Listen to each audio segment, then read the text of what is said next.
Query and Company. I'm going to be keeping you company for the next few hours. You are not going to believe the company. This company. You're going to bankrupt your mama's company? At least I have the radio to keep me company. On 93.5 and 107.5, The Fan.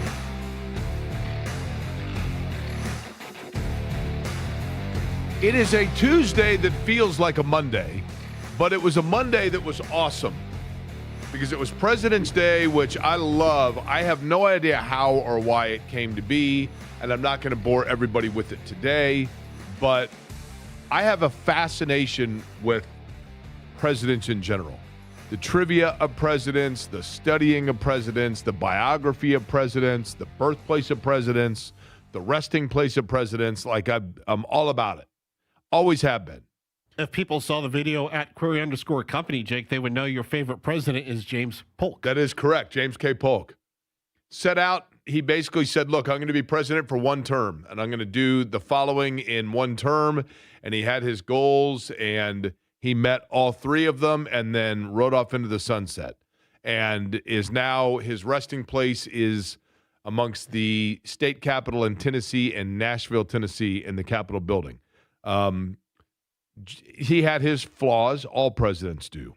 He had his flaws for sure. But, and I also think that James K. Polk, he's kind of like the Buddy Lazier of presidents. Like when you ask people, okay, who's the most obscure president? Well, it can't be James K. Polk because everybody says James K. Polk, right? And so, you know, he's like the most obscure president, by the way, is my man Chester Arthur. But it was, and I appreciate us getting the opportunity yesterday to have the day off because it was cool to just have the day off. We actually went and walked the Monon because it was nice outside. Went to the Java House in Broderpool, which was great. It was packed, and it was fun, and it was a good day. But now we're back in it, and we're back in it with the thick of things because you have college basketball really heating up, and no bigger sign of that than the big one. I mean, the big one that takes place tonight, and then you're coming off of a weekend and a long weekend for that matter with sports in play. And, of course, also, before we get into some of those things, the clock is kind of ticking. And if you look over right now and you look towards the west, and you look towards West 56th Street, you look at where one of the storylines for the NFL and certainly for the Colts could be taking place right now.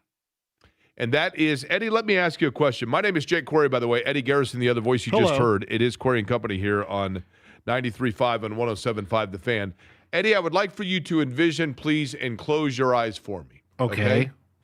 It's 9:30 at night on a mid-June evening. Okay. In the life of 11-year-old Eddie Garrison. Okay. The neighborhood kids are all over, and you're playing a neighborhood game in the yard while your parents are sitting out. Dusk is setting, and you keep wondering what time your parents are finally going to call you back inside.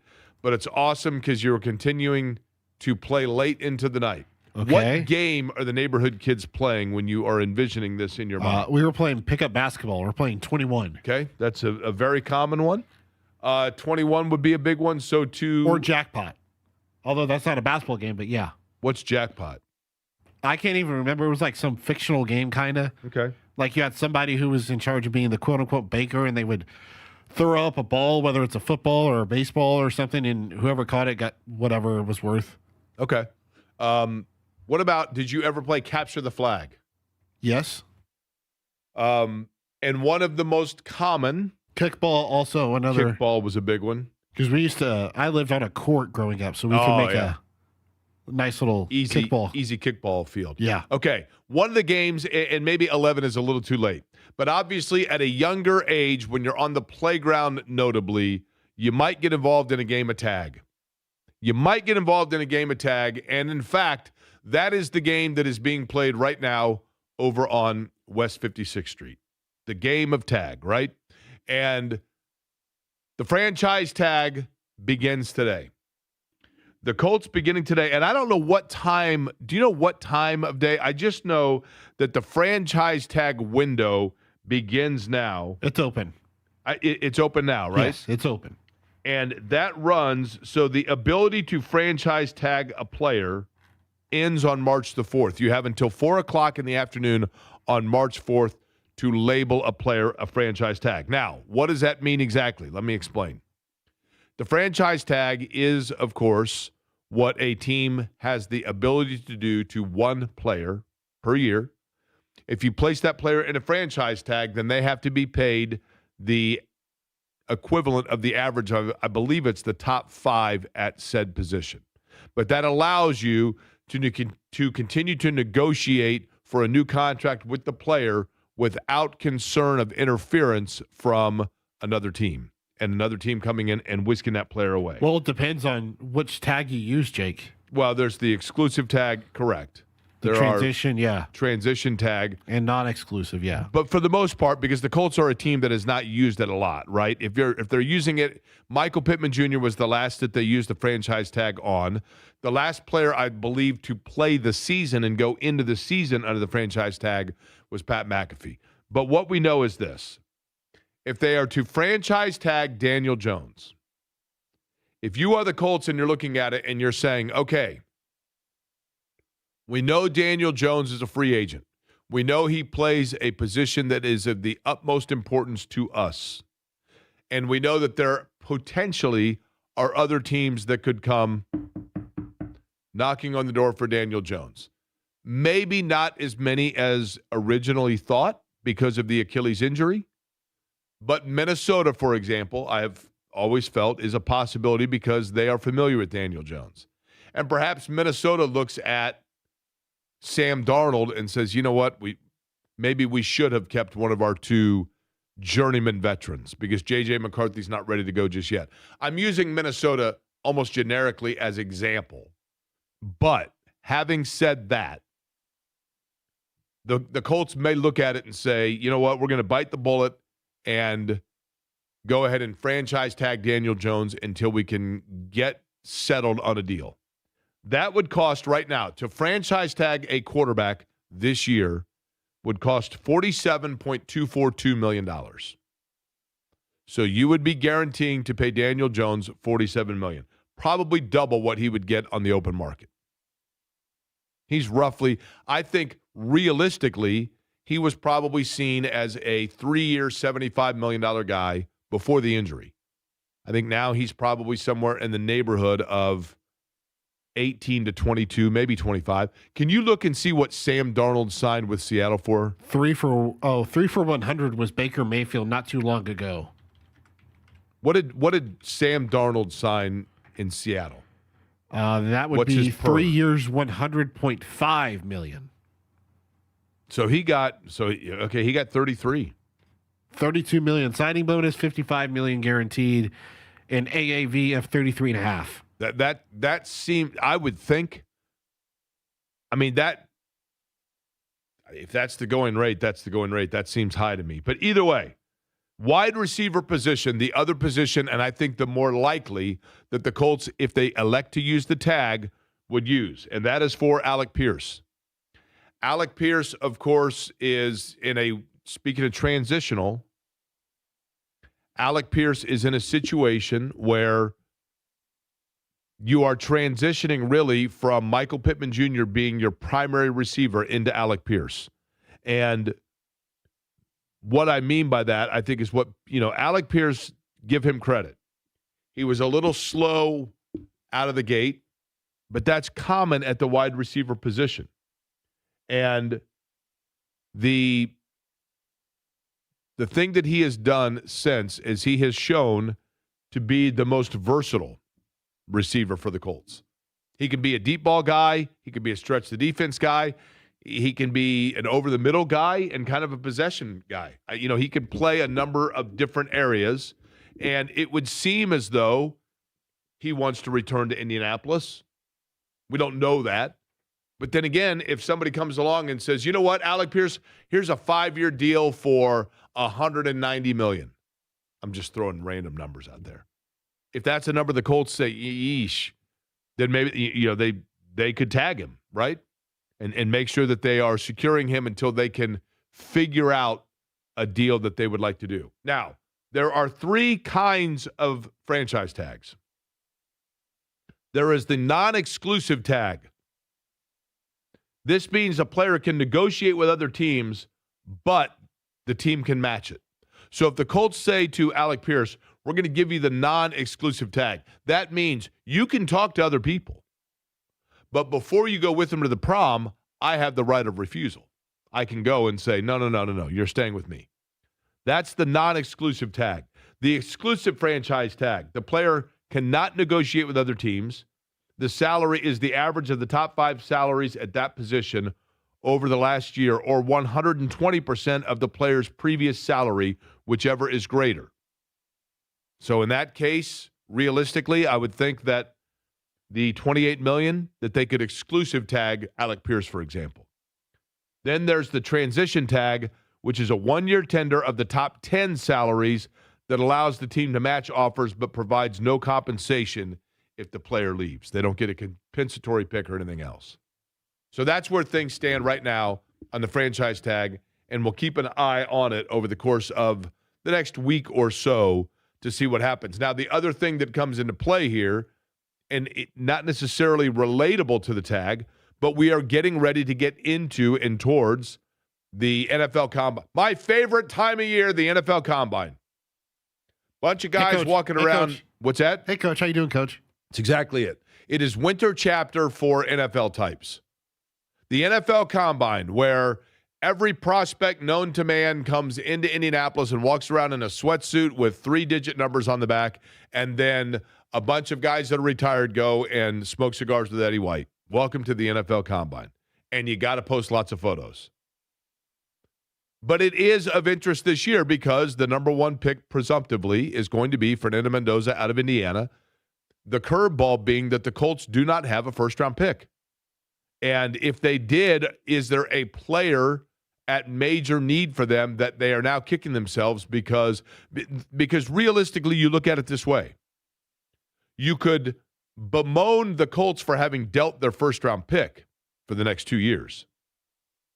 If, and I think that pick would have been like 16th, if there was a can't-miss quarterback or edge rusher at the 16th pick, you would say, oh my gosh, what a failed opportunity. But is the player that they would have gotten at 16 going to long-term be a bigger contributor to them than Sauce Gardner? Because that's what you did. You flipped that pick into Sauce Gardner. But the Combine is coming up. We will be there for, I don't know how many of the days, but I do believe we'll be broadcasting from there. If you're looking at regular Combine guests, Eddie, on the program, I'm thinking that Matt Verderam will stop by, right? Yep. Should we let the ladies be attentively alert? About J.P. Shadrick? Yes, J.P. Shadrick from Jacksonville. Hopefully we'll be here. We can have him on the program. Janae Coakley, although I don't know how relevant the Jets are at this point, right? Maybe we can get one of those Raiders folks. You know, it got to wake them up, though. That's the problem. The Raider folk, when they're here, they typically roll in at about 2:30. Yeah. I think that they go on Vegas time when they're here, right? Yeah. The big one tonight in college basketball, Purdue and Michigan. The number 1 ranked Wolverines. Dusty May's group, the best in the land. The first time since 2013 that Michigan enters a regular season game as the number 1 team in the AP poll. They have a 10-game win streak. They have tons of size down low. They're not necessarily an outside prowess shooting team like in Illinois, but their size is a challenge, and it will be a challenge for Purdue. And I don't know this, but I've heard this. One of the storylines of this game, one of the subtleties of this game, one of the fun soap opera aspects of this game, aside from the ramification within the Big Ten. And the Big Ten is loaded. Loaded. You got Purdue, you got Michigan, You've got Illinois, who's really good. Michigan State, who's really good. I think Indiana's playing well. Are they – obviously, they ran into a buzzsaw with Illinois. I think Iowa's decent. Nebraska is obviously very good. There's a ton of talent in the Big Ten. And I get the impression – I don't know Dusty May. Obviously, I know John knows him well. Those I know that know Dusty May like him a lot. Those I know that have met Dusty May like him a lot. Those I know that crossed paths with Dusty May during his time at IU like him a lot. But I think there are a lot of coaches in the Big Ten that don't. I shouldn't say don't like him. That's that's irresponsible of me. But I think there is some icy relationship between Dusty May and other coaches in the Big Ten, if not even necessarily publicly, but privately, because of the feeling and the sentiment that Dusty May is one that was approaching players that were not yet in the transfer portal.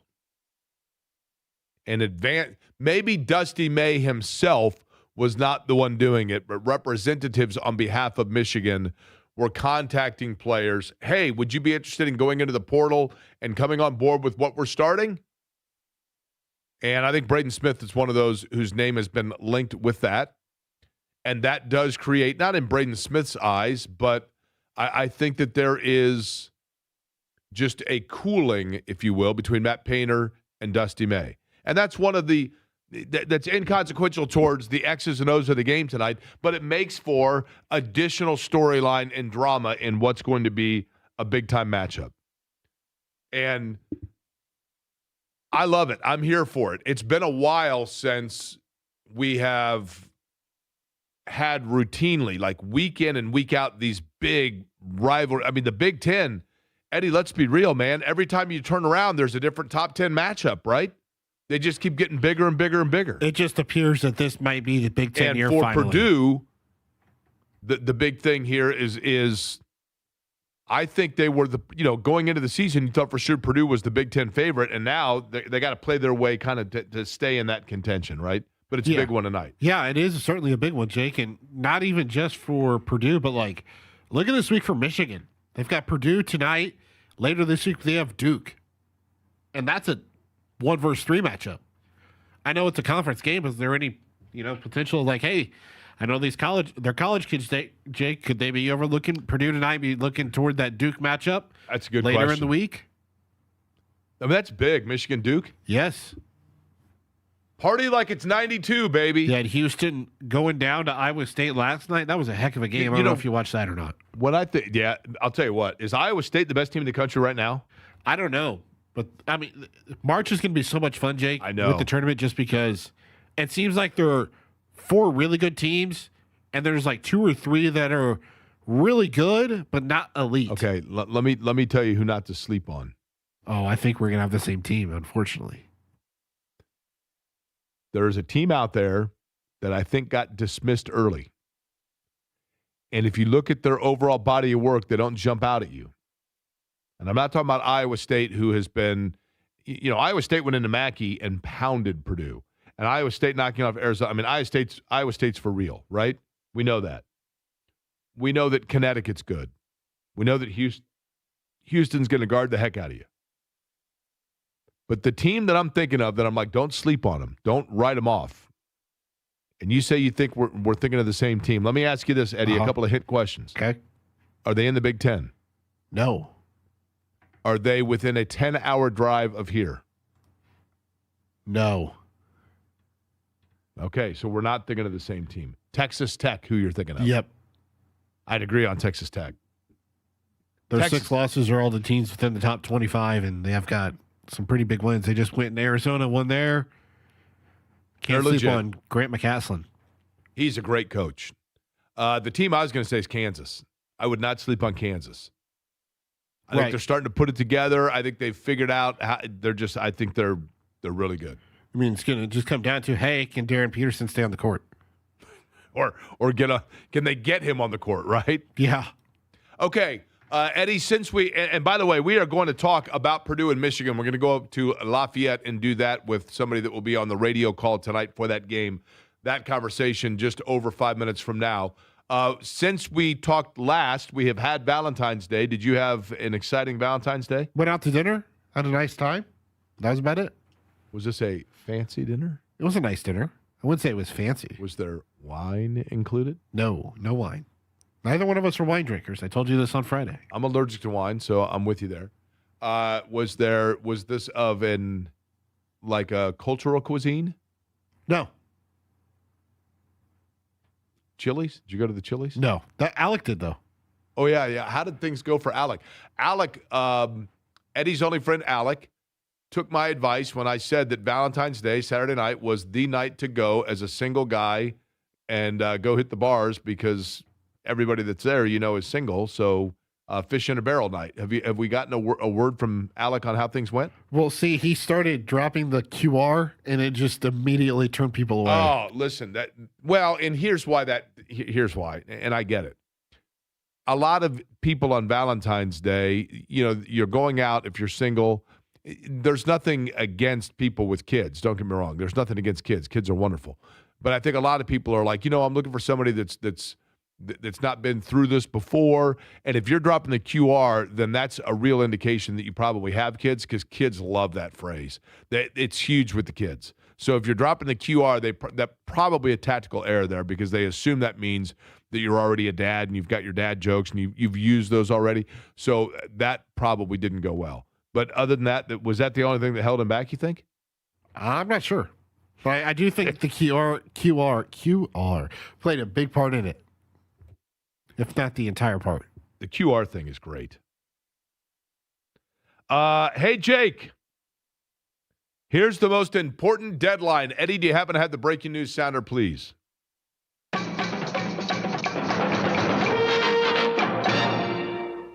If you recall, when we had the Snowmageddon Meteorological Orgy 2026, and we got like a foot of snow, that was what date? Do we know the date on that, when that happened? I'll find out.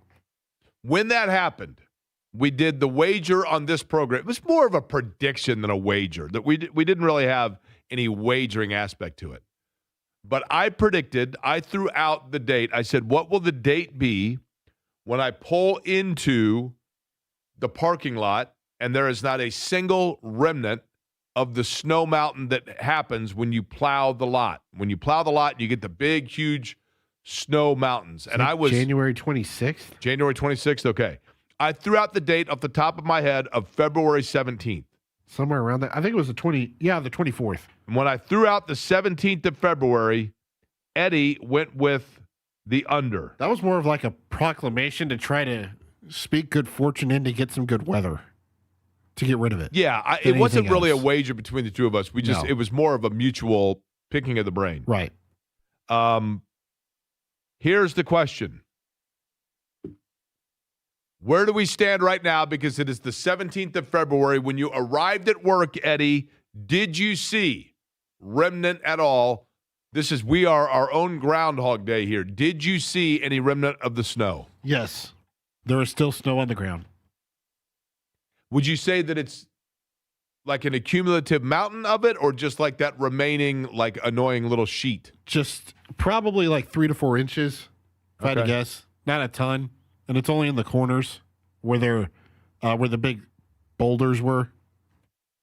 There was one, again, yesterday I was at a grocery store, and they still have a small, it's a foothill. I mean, it was a mountain probably at one time, but it's a foothill. All right, lot to get to today. The Olympics to get to. Purdue, Michigan, we're going to talk next. Franchise tag window right now. And a cultural observation I made over the weekend that's one of those that I wonder if anybody else thinks the same thing. And on the other side, big news involving the Colts. We will get to that before we get to Bobby Riddell, who's going to join us from the Purdue Radio Network. All of that on the other side here. Query and Company on a Tuesday that feels like a Monday on The Fan.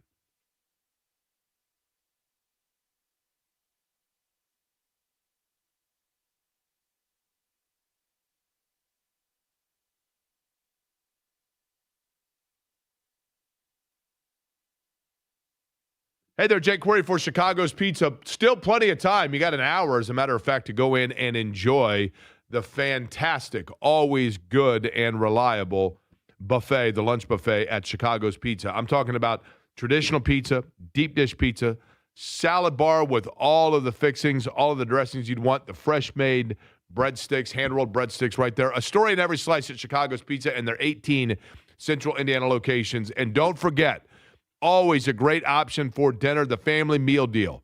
Maybe you're watching the Olympics tonight. Maybe you're watching Purdue, Michigan. You say, you know what, let's just make it a party and do it with 2 medium, 1-topping pizzas and breadsticks, all for just $25. A value at twice the price. And I didn't mention the lunch buffet is just $13. All of that for just $13. Chicago's Pizza, the very best. The best in terms of a story in every slice and people that take pride in what they're doing. 18 Central Indiana locations. Find one near you at chicagospizza.com.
Query and Company on 93.5 and 107.5 The Fan. Bobby Riddell from the Purdue radio Network will join us in just a second. But before we get to that, this is not a huge surprise, obviously. And you always have to check anymore, right, to make sure that you're getting like the authentic one as opposed to some imposter or parody site. But Yahoo Sports reporting the following. It is starting to seem inevitable that Colts quarterback Anthony Richardson will request a trade from Indianapolis this offseason as they plan to move forward with Daniel Jones as their starting quarterback when he can return from a torn Achilles. That from Stephen Holder, by the way, who will join us. So technically it is Stephen Holder that is reporting it. Stephen going to join us on the program coming up today, so that'll give us something to talk about. Richardson, of course, the number 4 overall pick in the draft in the year that he was selected in 2023. And that would be a sharp pivot away from that, although obviously we think that's going to be the case. And that's the yin and yang becomes, do you credit Chris Ballard for having the presence of mind and the wherewithal and the vision to get Daniel Jones and go away from that, or do you critique him because in the most important selection that he has had to make in terms of drafting as a Colts general manager in his decade of doing so, that is a swing and a miss. So it just depends on which way you want to look at it. Tonight, Purdue and Michigan, the number 1 team in the land, the Wolverines. Joining us now from the Purdue Basketball Radio Network, Bobby Riddell is the color commentator and analyst for Purdue. Big one tonight, Bobby, and I look at Michigan and I say this is a real challenge, notably for the bigs for Purdue, because it seems as though that's Michigan's bread and butter. Am I off base in that analysis? Hey, Jake. Thanks for having me on. Awesome, game here today at Mackey Arena. Really excited for this matchup. I think you're pretty spot on. That front court for Michigan is certainly very imposing. Having a guy like Yaxel Lendenberg, 6'8", 6'9", playing that small forward position at his size and physicality. Definitely imposing when you combine that with Merez Johnson at power forward and Adai Mara at center. I mean, that's how they start. They don't play, a ton of minutes together in each game, but that's how they start, and they tend to sometimes finish that way as well. And all 3 of those guys averaging more than seven or more rebounds per game, all averaging more than 1 block shot per game. They're all averaging double-figure scoring. So, yes, this front court is elite, to say the least, for this Michigan team. And for Purdue, they've got a great front court in their own right, certainly at least a true traditional front court with the center and power forward position. When you think about Oscar Clough and Trey Kaufman-Renn, that starting group, Fletcher Lawyer kind of plays that small forward position or really a third guard with how Purdue does that starting lineup. So obviously a lot of stress going to be on that 3-guard lineup of Purdue. To one of those guys, of course, is going to have to match up with one of those front court players with Michigan to start. Of course, you hope from a Purdue perspective you can kind of flip it on Michigan, right? Maybe make it difficult for one of those guys to have to. You would expect Lendenberg to be that guy who's guarding one of Purdue's perimeter players. Hopefully Purdue can maybe use their speed and quickness and some of the actions Purdue likes to run offensively to try to put them in a bind and kind of flip it on them. But going to be fascinating. Can Purdue, rebound and hold their own on the glass? Purdue's done a great job from a rebounding standpoint here lately, but certainly this matchup with Michigan from a rebounding perspective, much different than, say, Nebraska or Iowa. So, yeah, I can't wait to see how the front courts match up. Daniel Jacobson, of course, coming off the bench for Purdue, 7'4". He's going to have his hand in the mix, certainly. And then a guy like Jack Benner, that small ball power forward coming off the bench for Purdue, he's certainly going to be playing big minutes as well, you would think, throughout this game. And how he's able to hold up from a rebounding perspective going to be something to watch as well. So can't wait to see. When we look at Purdue, and, winners of 4 straight now, and a couple of those are really impressive. I think, obviously going to Nebraska is big. I think going to Iowa and winning that game is, and especially in the fashion in which they did it, I think Iowa can be dangerous, especially on the road. So I think that's kind of a sneaky, really good win that people don't give them enough credit for. But they had the 3-game losing skid, with Illinois, UCLA, and Indiana before getting back on the right side of things, Bobby. What's been the difference in terms of the way, if at all, they played in this 4-game streak versus the 3 that preceded it? That's a good question. I mean, I think some of it has been matchups. You know, those teams that Purdue lost to during that stretch had some things from a matchup perspective that made it difficult for Purdue defensively. And those teams made shots, right? Like, it's a make or miss game sometimes, you know, Jake. Like, the Illinois team shot at an extremely high level. Purdue was phenomenal offensively in their own right that game, but it was just kind of a situation where Illinois was better than Purdue that day from an offensive perspective, and you got to tip your cap. Keaton Wagler, obviously, with the 46 was phenomenal. That game was kind of more an anomaly to me just because, you know, 99 times out of 100 when Purdue puts up that sort of offensive performance it did that night, they're going to win that game. The other 2 losses, certainly from a UCLA and IU perspective, Purdue just did not really shoot the ball well at all. Against IU, Purdue had a lot of turnovers, did not match Indiana's intensity and physicality, especially in that first half. That played a part. Against UCLA, Purdue just shot the ball so bad from 3. Even though they out-rebounded UCLA, had less turnovers than UCLA, weren't able to pull that win out on the road. So it was really different factors every game. I think, you know, Nebraska was a great sign from the standpoint of Purdue shot poorly from 3, but did find a way to pull out the victory. And then, you know, Iowa was just kind of a standpoint of Purdue shot the ball well, but also did a great job taking care of the ball and dominating Iowa on the glass. That was probably Purdue's best 40-minute effort that we've had in quite some time, and that was indicative of the final score. So, like you said, Iowa, you know, is probably an NCAA tournament team, so to go in there and win like that is certainly impressive, you would think. Michigan's going to go there to Iowa a little later on this season, so it will be interesting to see if Iowa's able to pull off the upset in that one, because Purdue, if they want to have any chance of a Big Ten title, they're going to have to not only win this game tonight, but also hope Michigan slips up in some other game the rest of the way. Bobby, when you look at Purdue over the totality of the season, okay, is there a did they fall victim a little bit there to complacency? In other words, they have been so good for so long, and this program has been at an elite level. I can understand why a roster then all of a sudden, albeit temporarily perhaps, loses their drive, loses their mojo, so to speak, and has to just kind of get behind closed doors and figure some things out and maybe talk some things out. Any chance that happened with Purdue? Oh, I don't know. I mean, that's certainly an interesting question. It's one where it's hard to know for sure just because I'm not in that locker room and, you know, not part of the team. And, you know, each guy is differently, right? Each guy's different, right? You know, they all handle the ups and downs of a season, the ins and outs in their own form or fashion.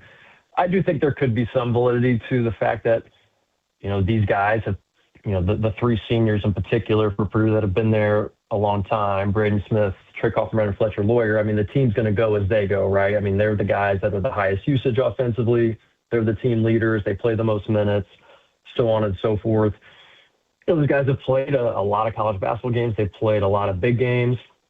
You know, it's probably not far-fetched to think that they're not always going to have their absolute, you know, A game from a focus and attention to detail every night. And, you know, maybe that could have been a part of some of the issues with Purdue during that down stretch as those guys, you know, I certainly think in the Indiana game, those guys didn't bring it to the best of their capability that night.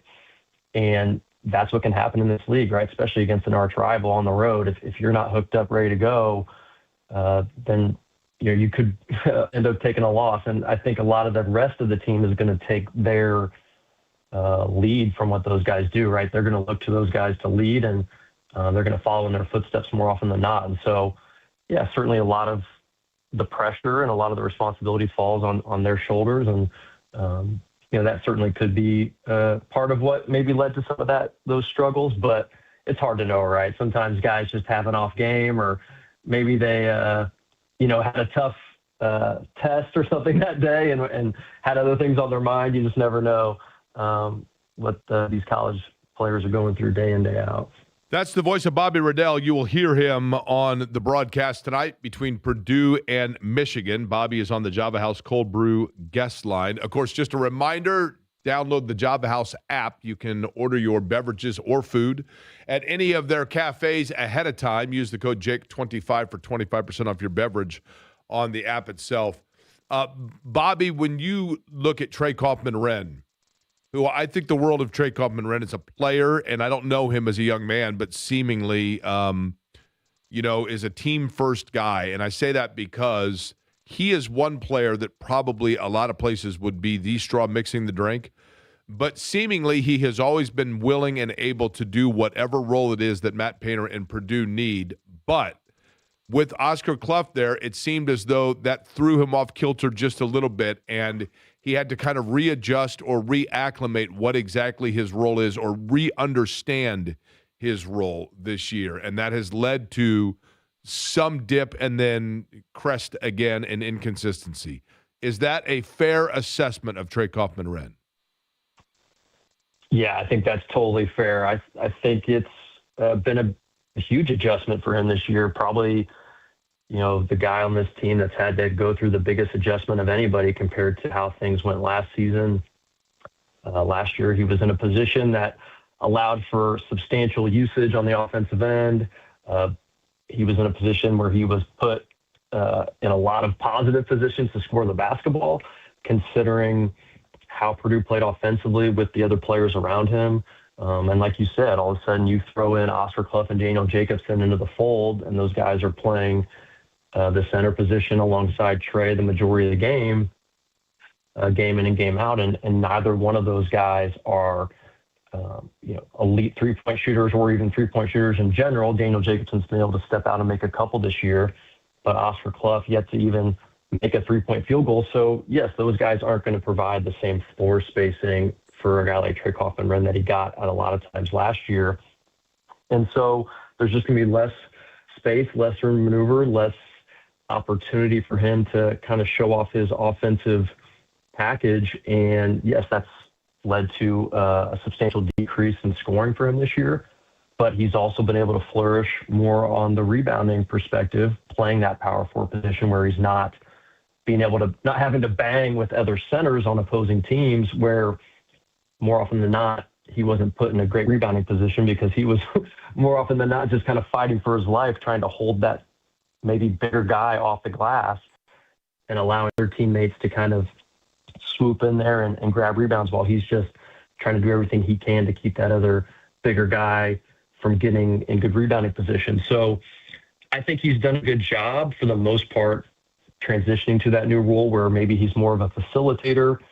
Obviously, defense is also, now that he's much more established as a scorer coming into this season, I think defenses coming into each game are more aware of him and are throwing more attention at him. I mean, it's pretty rare that Trey Kaufman-Renn gets in isolation on the block and doesn't have, multiple players on the other team coming in his direction, either from like a true double team standpoint or maybe from kind of a scrape down or cover down standpoint. Last year it did feel like he got more one-on-one opportunities. And I think maybe that was just because he wasn't nearly as established as a scorer. And so for this year, for him buying into that facilitation role, that rebounding role, I saw a clip on social media where it was a picture of him with blonde hair and it said Trey Rodman-Renn, like Dennis Rodman. I thought that was pretty awesome. I was like, man, I wouldn't mind seeing TK with a blonde-haired look, maybe some colorful swirls in his hair like Dennis Rodman had once upon a time. So, I think it's been great to see him, adjust throughout the season to that role. There's certainly been ups and downs with it, but, man, he's been rebounding like a maniac here these last couple of games, hasn't he? He has, and again, there are times I think he almost like stepped aside and just said, you know what, okay, this is going to be my role now. If I'm not the low block option one scoring wise, even though he certainly has been and can be from game to game, I think he kind of had to figure out also now readjust, if you will, to having a dominant space filling big alongside him. But we'll see what happens tonight because he's going to have his hands full because there's a lot of size for Michigan. And again, Michigan-Purdue tonight, number 1 Wolverines and number 7 Purdue at Mackey, and maybe a little bit of growing tension between Dusty May, Matt Painter rivalry there. Lot to watch for, going to be fun and listen to, and Bobby will be on the call after he joins us now on the Java House Cold Brew guest line. Bobby, appreciate the time as always. Yeah, thanks, Jake. Appreciate you having me. Should be an awesome night. It's the first time a number one ranked team in the country is coming to Mackey since Coach Painter's been at the helm. So should be a lot of fun. I know the place is going to be rocking, so hope everybody enjoys a great game. Hope the paint crew spends plenty of time at Harry's ahead of time and gets the place amped up and blows the roof off Mackey. That's one of the things that we will look for tonight. We come back. I mentioned there was something that took place over Valentine's Day that made me think about, like, just where things are culturally. I'll explain what I'm talking about on the other side.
It's Query and Company on 93.5 and 107.5 The Fan.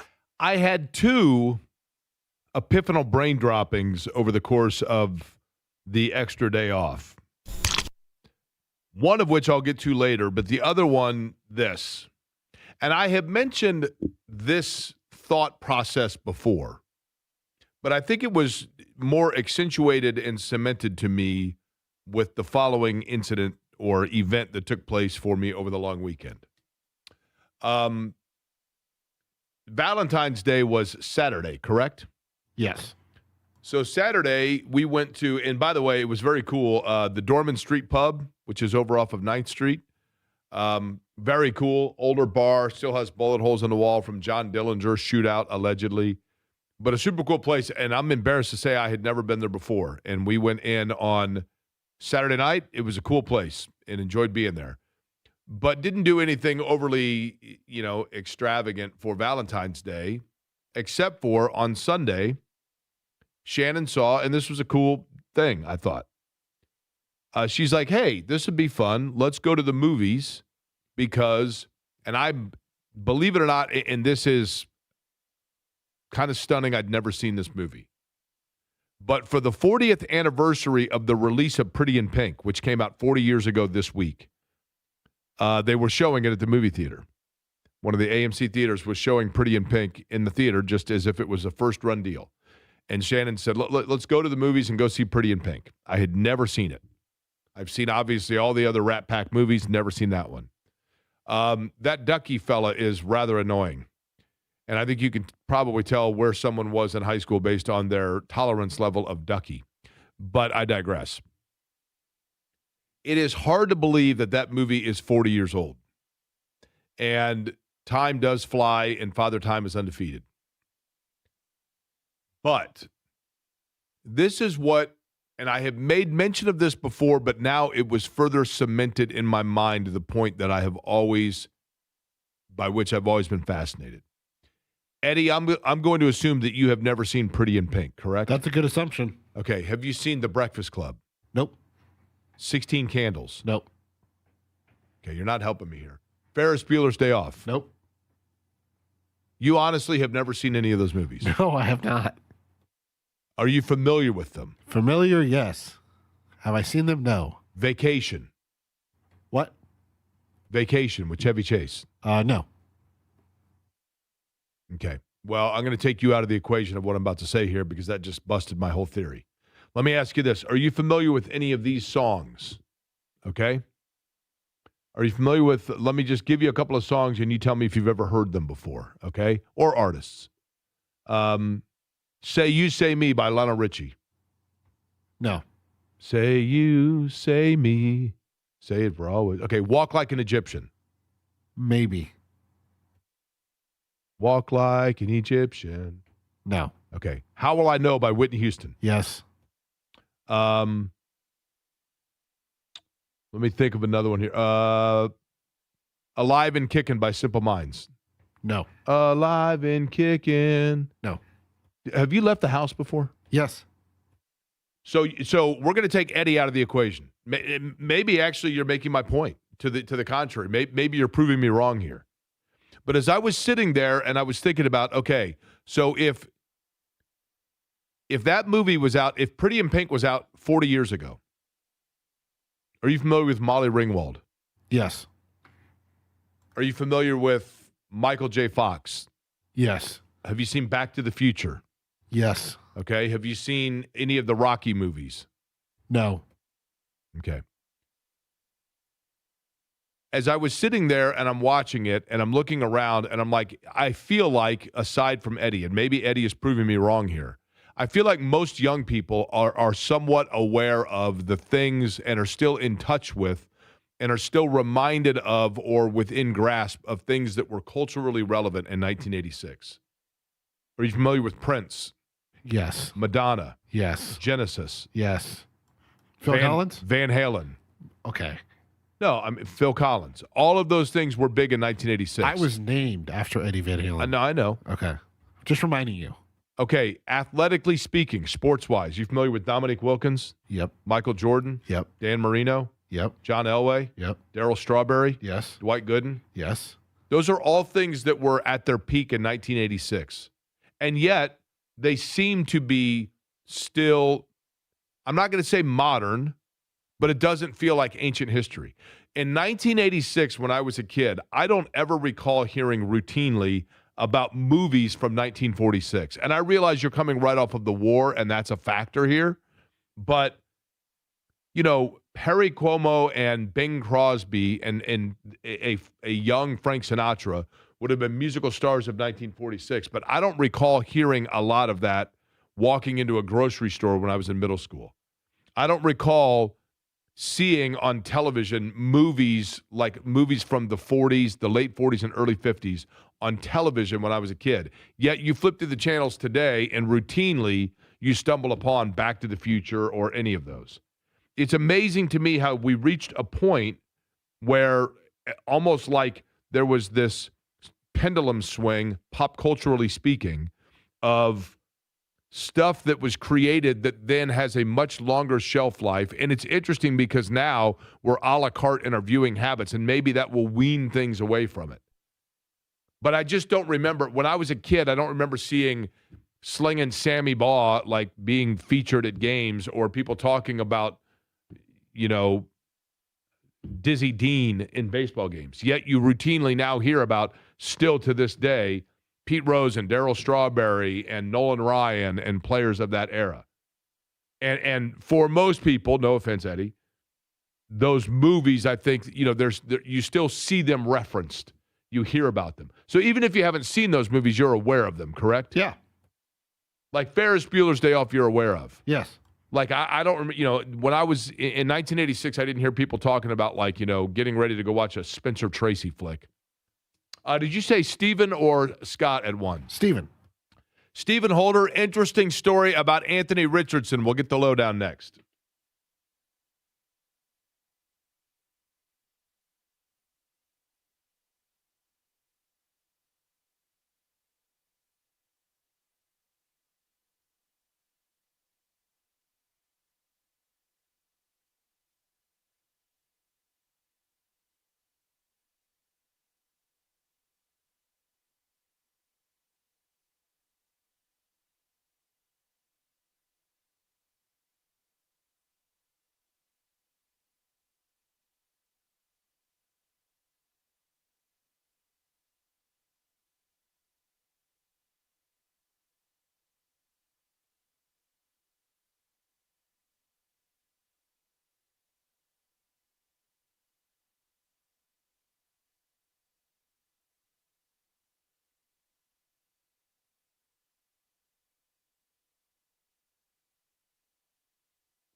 Hey there, Jake Query for Game Day Men's Health. GameDayMen'sHealth.com is the website. Think about this. Your team is getting ready for a big game, and you're saying, you know what? I want to make sure that they go out and they're playing their game.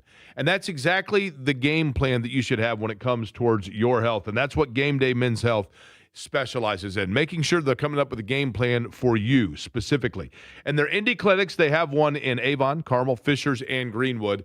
Guys, I'm telling you, I've been in there, and it is efficient, it is in and out, and it is a game plan custom towards making you get back in the game, giving you that extra energy, whether it be testosterone therapy, whether it be peptides therapy, whether it be weight loss injections, all of it available from Game Day Men's Health, and all of it custom made towards what is best for you. Great folks when you go in, very laid back and relaxed consultation, just a 1-hour visit from walk in to walk out, and that includes on the days when you're getting your therapies and testing done as well. Game Day Men's Health, again, locations here in Avon, Carmel, Fishers, and Greenwood. Find them online at GameDayMen'sHealth.com. That's GameDayMen'sHealth.com.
This is Query and Company on 93.5 and 107.5 The Fan.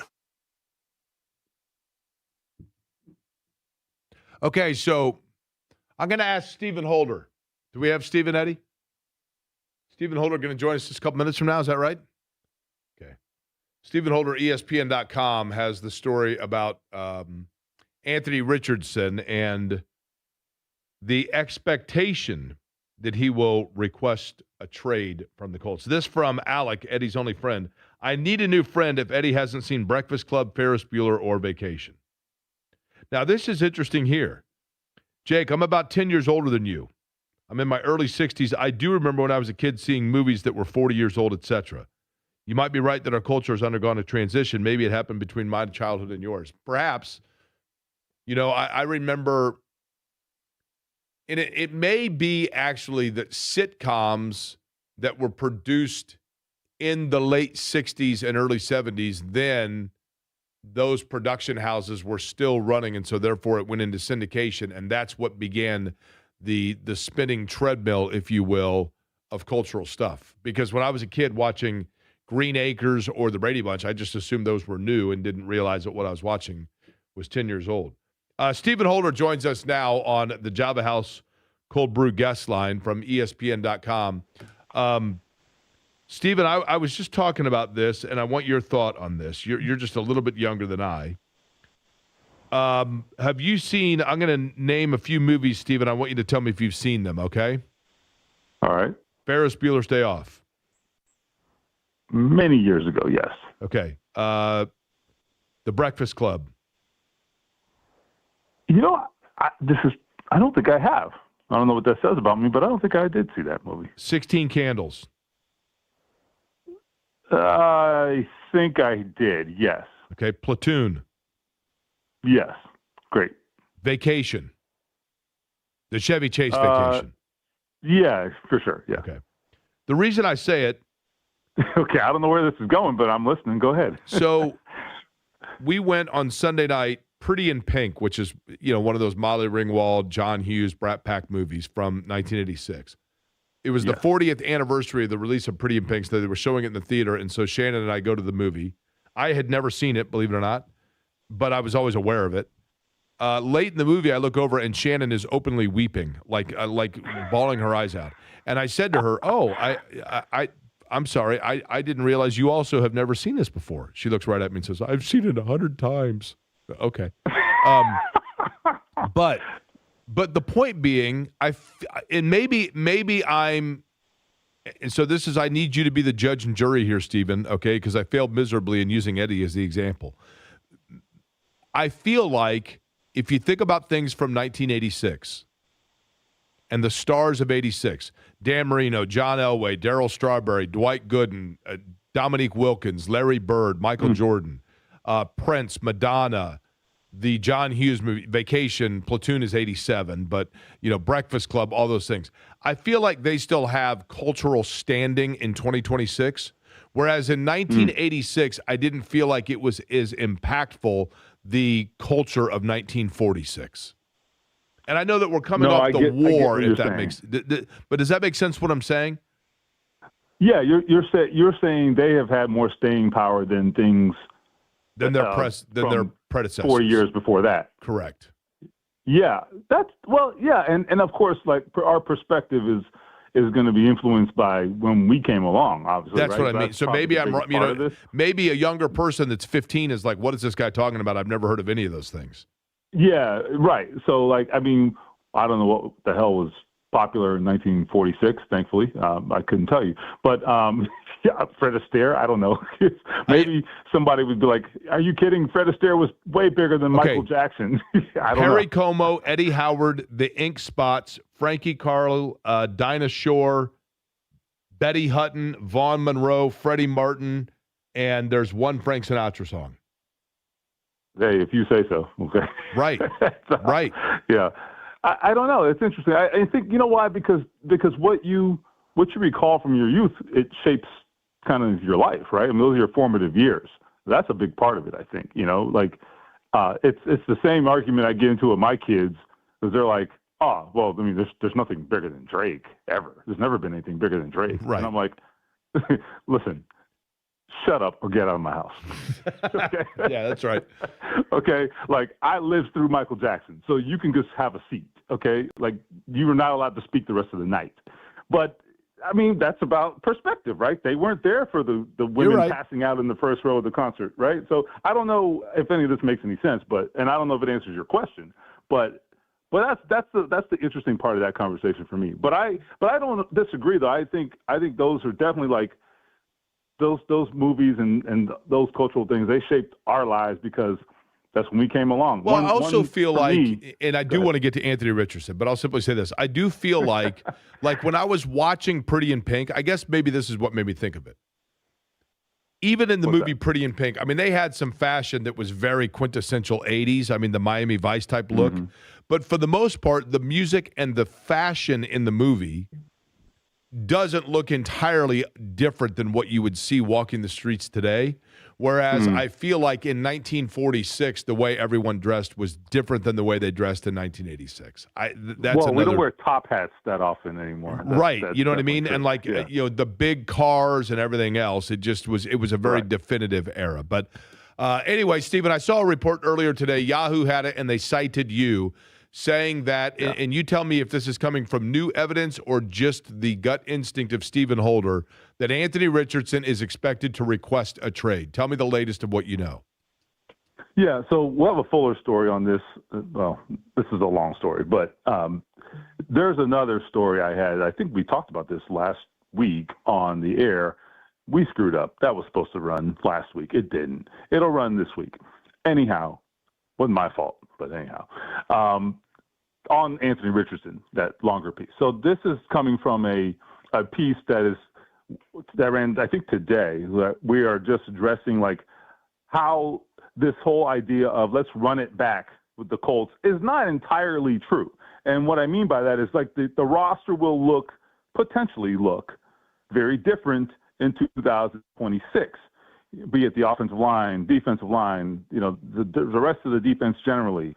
And one of the things that I pointed out in that story is that quarterback, there will be likely, or possibly at least, a change at quarterback too. And the former first-round pick and Anthony Richardson might not be here next year. Now, is that me just coming from gut feeling? No. Now, has he requested a trade yet? No. However, does Anthony Richardson agree that his best interest might be to be elsewhere? That is true. Okay, that is true. And how do you make that happen? Really by virtue of a trade. And so that feeling in his camp is kind of where that comes from. And I mean, this is not groundbreaking, obviously. I think anybody who's followed this situation closely can look at it and probably surmise that he might want to be elsewhere. Look, they have already determined Daniel Jones is their quarterback. They have also determined that Riley Leonard is a viable backup or could be a viable backup. I don't know if that decision has been made 100%, but there is definitely a strong feeling toward that being true. Where does that leave Anthony Richardson? I think it's very clear. It leaves him with no real certain future in Indianapolis. When you look, Stephen, at the situation with the franchise tag, okay, are they putting themselves in position where, especially if the Anthony Richardson situation, if they're taking calls and they've moved on from that, if for some reason they're not able to immediately come to an agreement with Daniel Jones, even though it would be $47.242 million, franchise tag availability begins today, are they putting themselves in a spot where they're going to have to tag him if all of a sudden it seems as though he may be interested in talking to other people? I think I would not rule out the franchise tag. I don't expect it happening. I don't expect that it happens immediately, but I think they'll talk and you try to come to a deal. And if it doesn't look like you'll get there before the franchise tag deadline, which I believe is in 2 weeks. The deadline for the franchise tag, by the way, is March 4th. Mm-hmm. So, yeah. Okay. So I think it's usually about a 2-week window. So if it looks like they can't come to an agreement or they aren't close to an agreement by that March 4th deadline, then I think it becomes very possible. This would be the Michael Pittman situation. They did that a couple years ago, if I recall correctly. They weren't close to a deal yet, but they had decided we're keeping you, right? I mean, that's the determination. Are we going to keep this player under any circumstance? And if that answer is yes, then you go ahead and you issue the franchise tag and you keep negotiating. It's a placeholder is what it would be. They don't intend, as far as I can tell, there's no intention of having Daniel Jones play for that $47 million. But it is an option, and it's really a tool is what it is. That's what it was intended to be when they came up with the franchise tag, really. It was intended to be, look, we want to protect this player from reaching free agency, so we want this player for the long term. In the interim, it's actually at times become a situation where players are like, well, screw you, I'm just going to take this money, and then I'll see you later next year. So, but generally, I think most of the time, overwhelmingly, teams use it to try to keep negotiating and try to work out a deal. That's what you typically find with the franchise tag, and that would be the case here. By the way, Eddie's correct. 4:00 p.m. on the 3rd of March is the deadline on franchise tag. Is Alec Pierce in play at all for the franchise tag? $28 million is what it would cost, which is probably about market value. The difference between the franchise tag of Daniel Jones or Alec Pierce, if they so choose to do one of those two. With Pierce, that feels like that's about market value, and Jones you would be blatantly overpaying in the beginning, right? So do they perhaps pivot that and use it on Pierce? I'm not ruling it out for Pierce. Let's say if they feel good about the Daniel Jones situation, look, this is all fluid, right? So we're just talking hypothetically. But if they feel good about the Daniel Jones negotiations, I don't think it's out of the question at all to use it on Alec Pierce. Also, the same rules apply there, with the intent being, well, we're not intending for him to make the $28 million. I think you'd want to come in at a lower number on Pierce, ideally. I don't know what the market will bear, but if you're the Colts, you want that number on a long-term deal to be lower. Now, the way you do that is guarantee a good bit of money and structure it, in a way that's appealing to the player, maybe. I don't know. But I think the $28 million, if he signs a long-term deal, I don't know if that's the number on the long-term deal. I do think it'll be in the 20 plus million per year range, I believe. But the reality is, I think that this is an interesting question, and there's no way to know this. But I wonder if let's say both players make it to the open market, just for argument's sake, Daniel Jones, Alec Pierce. Who do you think more teams chase? I think the answer might be Alec Pierce. Oh, it's definitely Pierce, right? I think that's pretty clear, right? The Achilles changes everything, right?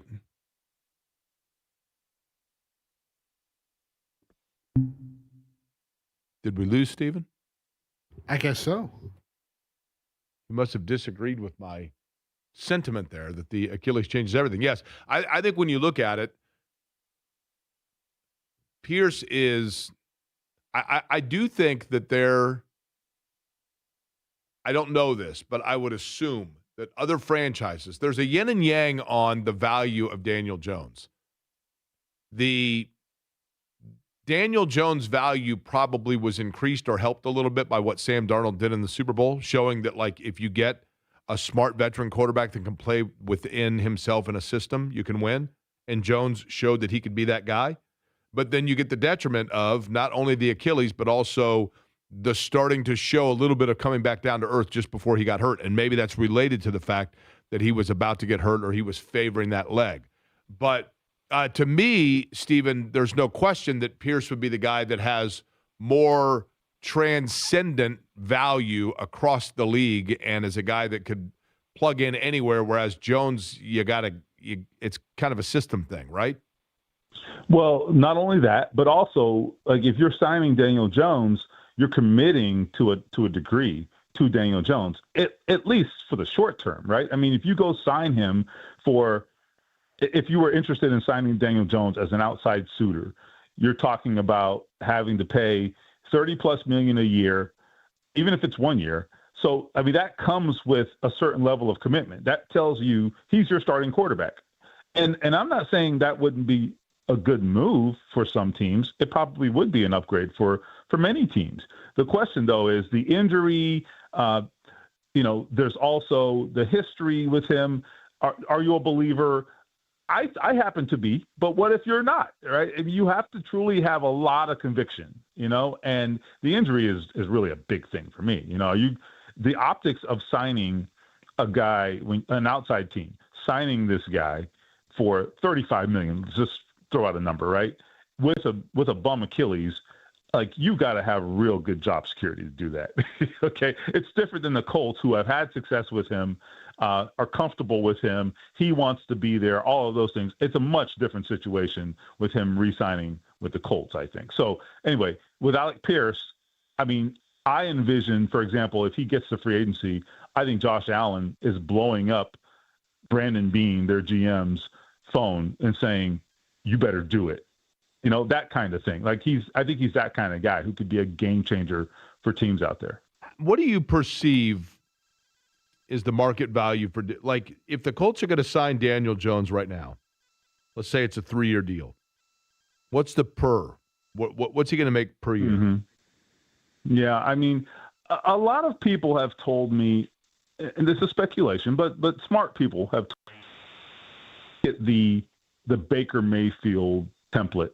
I think you have to add some money because every year the cap goes up. So a contract from 3 years ago is no longer applicable, or a couple of years ago. A contract from 2 years ago is not applicable in 2026.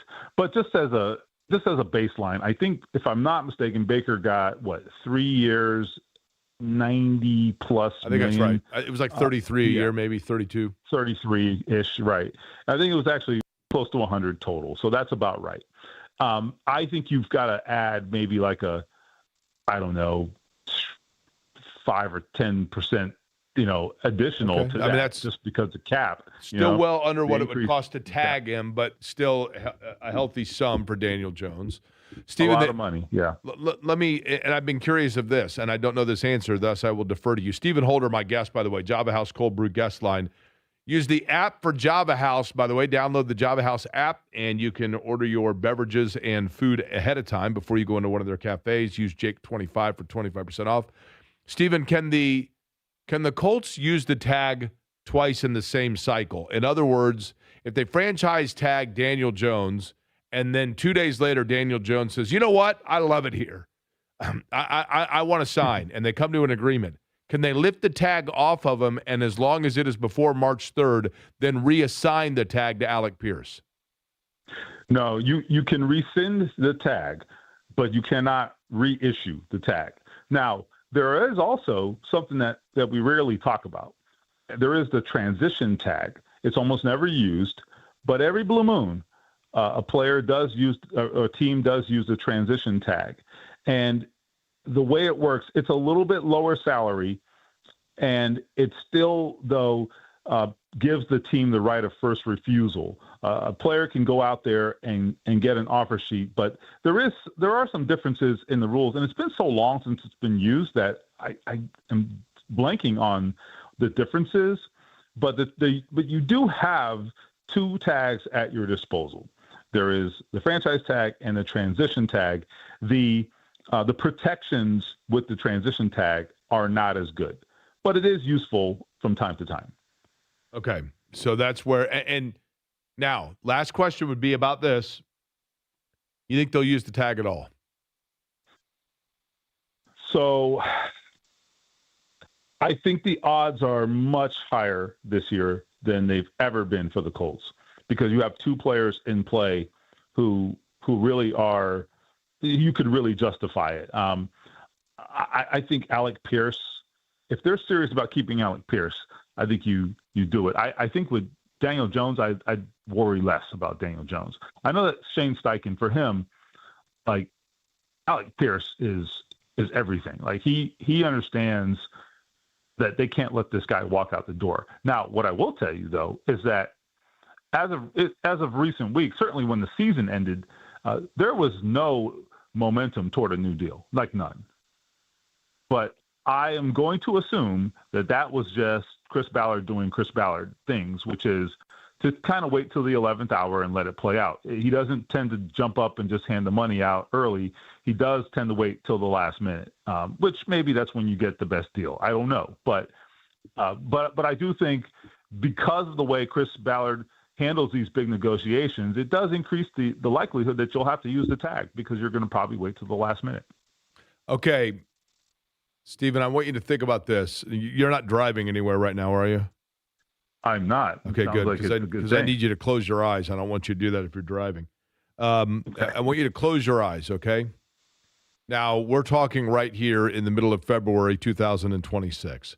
But I want you to imagine it is November of 2026. It is 7 months from now. And ESPN comes to you and they say, Stephen, Anthony Richardson is got a couple of games under his belt. He's played pretty well here as a starter in his new home. He has a new franchise he's been playing for, and for whatever reason, whether he was handed the keys in the beginning or whatever else, he's playing well in November. And you're getting set for Thanksgiving, and ESPN is going to send you to Anthony Richardson Stadium to do a game for him. And Anthony Richardson sees you there and says, Stephen Holder, long time, been good to see you again. It makes me feel at home again. And Anthony Richardson says to you, Stephen, I'd like to take you to dinner tonight, and I want to make sure because I'm trying to become a part of my new environment, my new city. I'm a part of it. And so I'm going to take you out, and we're going to enjoy cuisine that is indigenous to the city of which I now play. Based on that, Stephen, you are enjoying what food? Wow. All right. Let's see. I think, well, so, all right, let's do it this way. What do they like to eat in Scottsdale? Tex-Mex? Tacos? I don't know. Like what? That seems like a foodie place, doesn't it? Doesn't Scottsdale seem like it's a bunch of people that are like, good steakhouses? Yeah, that's probably. But generally, nothing's indigenous to Arizona. That's the problem, right? That's what I was going to say. Everybody moved there, unless you're like Navajo. So, I mean, I don't know, and I don't know what they eat, and I don't know what the latest Navajo restaurant is. The hot Navajo restaurant is. But anyhow, I'm not even going to make a joke about how you need reservations. No, Okay, too easy. Right. Look, I don't know anything specific about what's going on in Arizona right now. Okay, let me be clear about that. But I think when you look at landing spots for Anthony Richardson, if there was a deal made, or even if he was released or whatever the case might be, if he ends up somewhere else, I think when you look at landing spots, I would say it's got to be a team that's in quarterback transition, and of course we still haven't gotten to the draft, which is why I suspect this could happen around draft time, right? Because teams would then know their quarterback situation. On the other hand, who's even in the draft this year, right? This is a weak quarterback draft. And I don't know that free agency is going to help you much either. So it might actually play well into his hands to be available this offseason just because there are not that many paths to getting viable quarterbacks. So is Arizona basically just completely punting on Kyler Murray? I mean, it feels like it. I don't know, but I don't know that this is the right time to do that. That's the problem, I would say they certainly never won anything with Kyler Murray. I mean, what about a Juicy Lucy? A Juicy Lucy? Yeah. I'm trying to think of where Juicy Lucy is. Isn't that like the famous burger in Minneapolis? Minneapolis, my favorite place is a place called Joe's Garage, and it's closed now.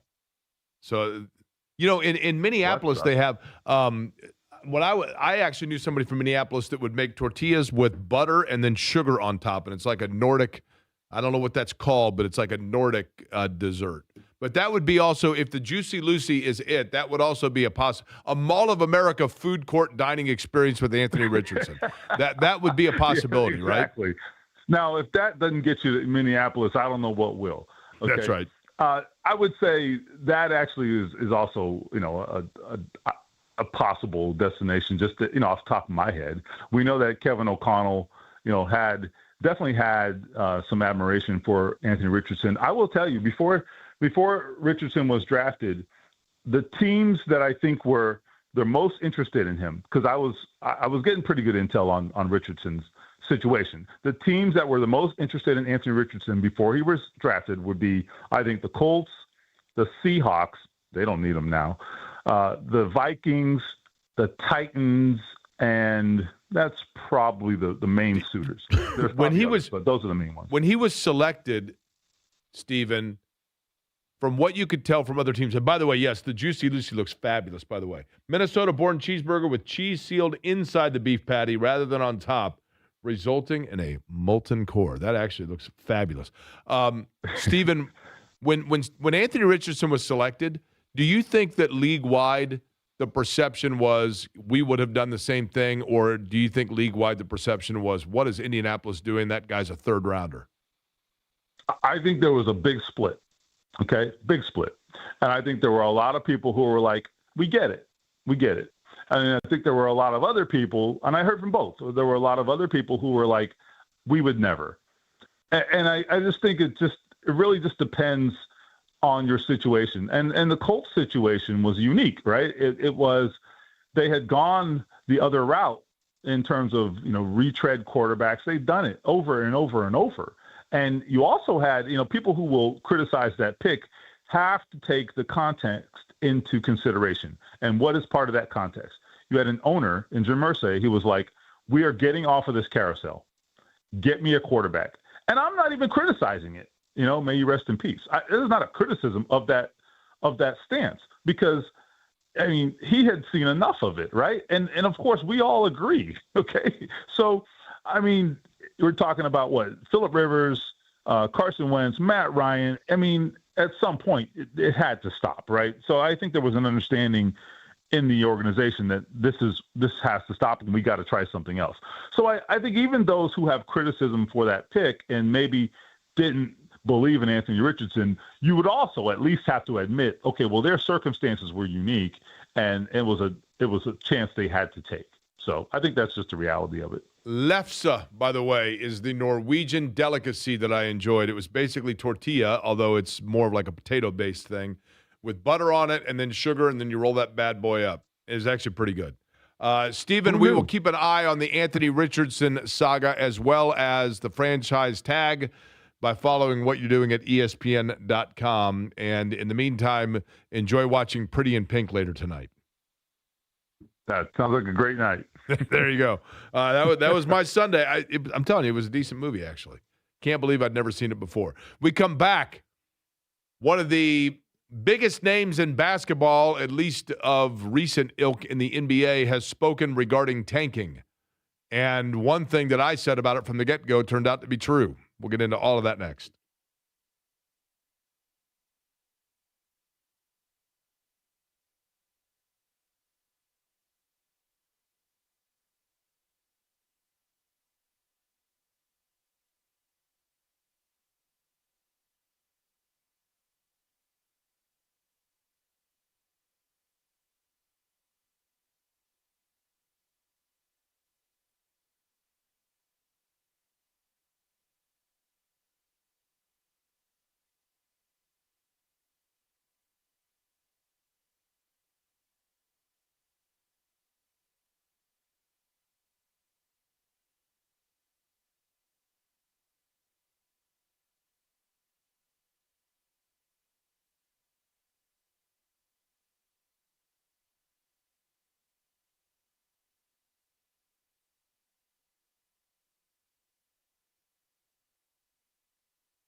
Gary and Company on 93.5 and 107.5 The Fan.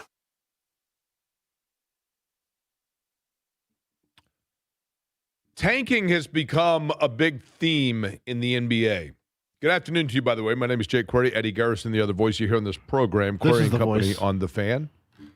Thank you to Cluster Truck for bringing by lunch.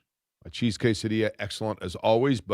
Man, you open that bag up and it is hot and fresh right there. Eddie, what'd you go with today? The Korean barbecue salmon with the you are a huge fan jasmine of that, rice. Oh, it's so good. It's so good. Use code BIGFAN to get $5 off if you order 25 or more. And right now, if you're a big red velvet person, or if not, if you just like supporting a good cause, each time somebody purchases a red velvet cookie, $1 goes to Riley Children's Hospital. Wonderful. So, yes. And I think they're expanding too, Jake. They are. They have a new cluster truck opening up next Friday. Is that right? Yeah, in Carmel. In the Carmel location. And again, that means that anytime you buy it, it is made at a kitchen right near you and then delivered right to you. And they don't start making it until you order it. All right. Mark Cuban, who, of course, we talked with Mac Engel last week about Mark Cuban probably not going to buy back totally into the Mavericks. But when Mark Cuban speaks regarding the NBA, you're going to listen because of his affiliation and just his overall business savvy in general. He had the following to say about tanking. And I have, Eddie, and I'm going to give you my solution on this, and then I want you to judge my solution. But here's what Mark Cuban said. The NBA has been misguided thinking that fans want to see their teams compete every night with a chance to win. It's never been that way. When I got into the NBA, they thought they were in the basketball business. College basketball, then he goes on to say, college basketball players are pros. They are paid for performance more than potential. So while the NBA values younger players who will continue to develop, they are now playing against bigger, better, higher basketball IQ players because, and then, Eddie, you didn't send the rest of what he had to say? What? I'll look it up here. You sent me a couple of things on Mark Cuban, but I just realized that I probably should have looked at that. Sorry. His conversation goes beyond what was sent. Okay. A team is only going to tank if they aren't good enough to begin with. Players that are on the court are going to play harder because they have the most to prove and want to earn a contract. The NBA should embrace tanking because he says when it comes down to it, again, players are pros at that point, and they already basically are ready to play. Now, basically what he is saying is, look, the reality is if your team is terrible, then fans are not going to be balking about tanking because there are immediately ready to play players that are available, collegiately speaking. I think, and I go back to, there are reports out now that Adam Silver's comments and statements and the rules that he has put out or the discipline that he has issued, notably to Indiana and Utah, regarding tanking is based on pressure from gambling partners. Well, look at the big brain on Jake.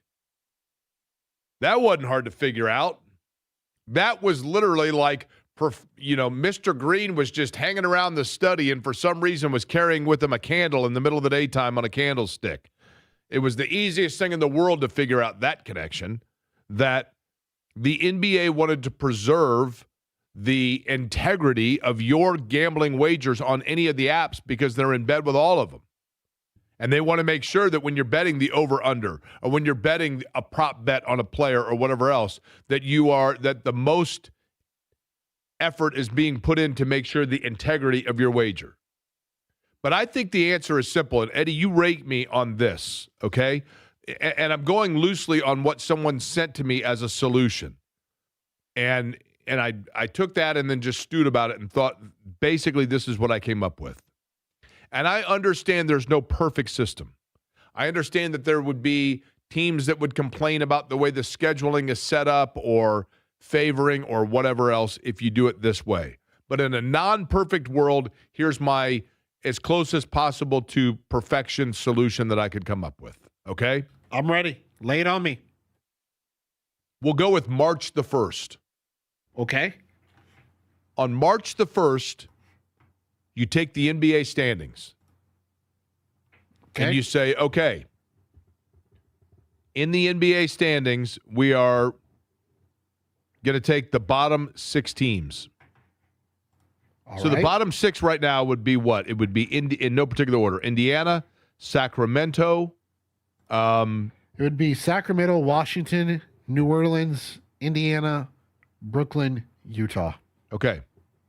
So you take those 6 teams and you say, these are the 6 teams that are eligible for the top 6 picks in the draft.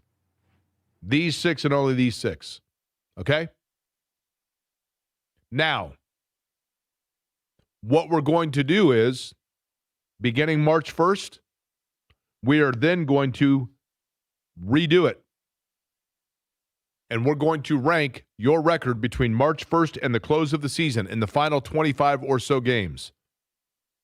And whoever has the best record amongst those 6 teams gets the top pick in the draft. I still don't think that's fair. Why? Like Pacers example right now. Look how depleted they are injury-wise. Okay. They're not going to win a ton of games because they don't have guys that are healthy. So you're still not. They're 9-9 in their last 18 games. Yeah, I understand that. But you're also looking at a window here where they've played games against teams that are also in the tank off.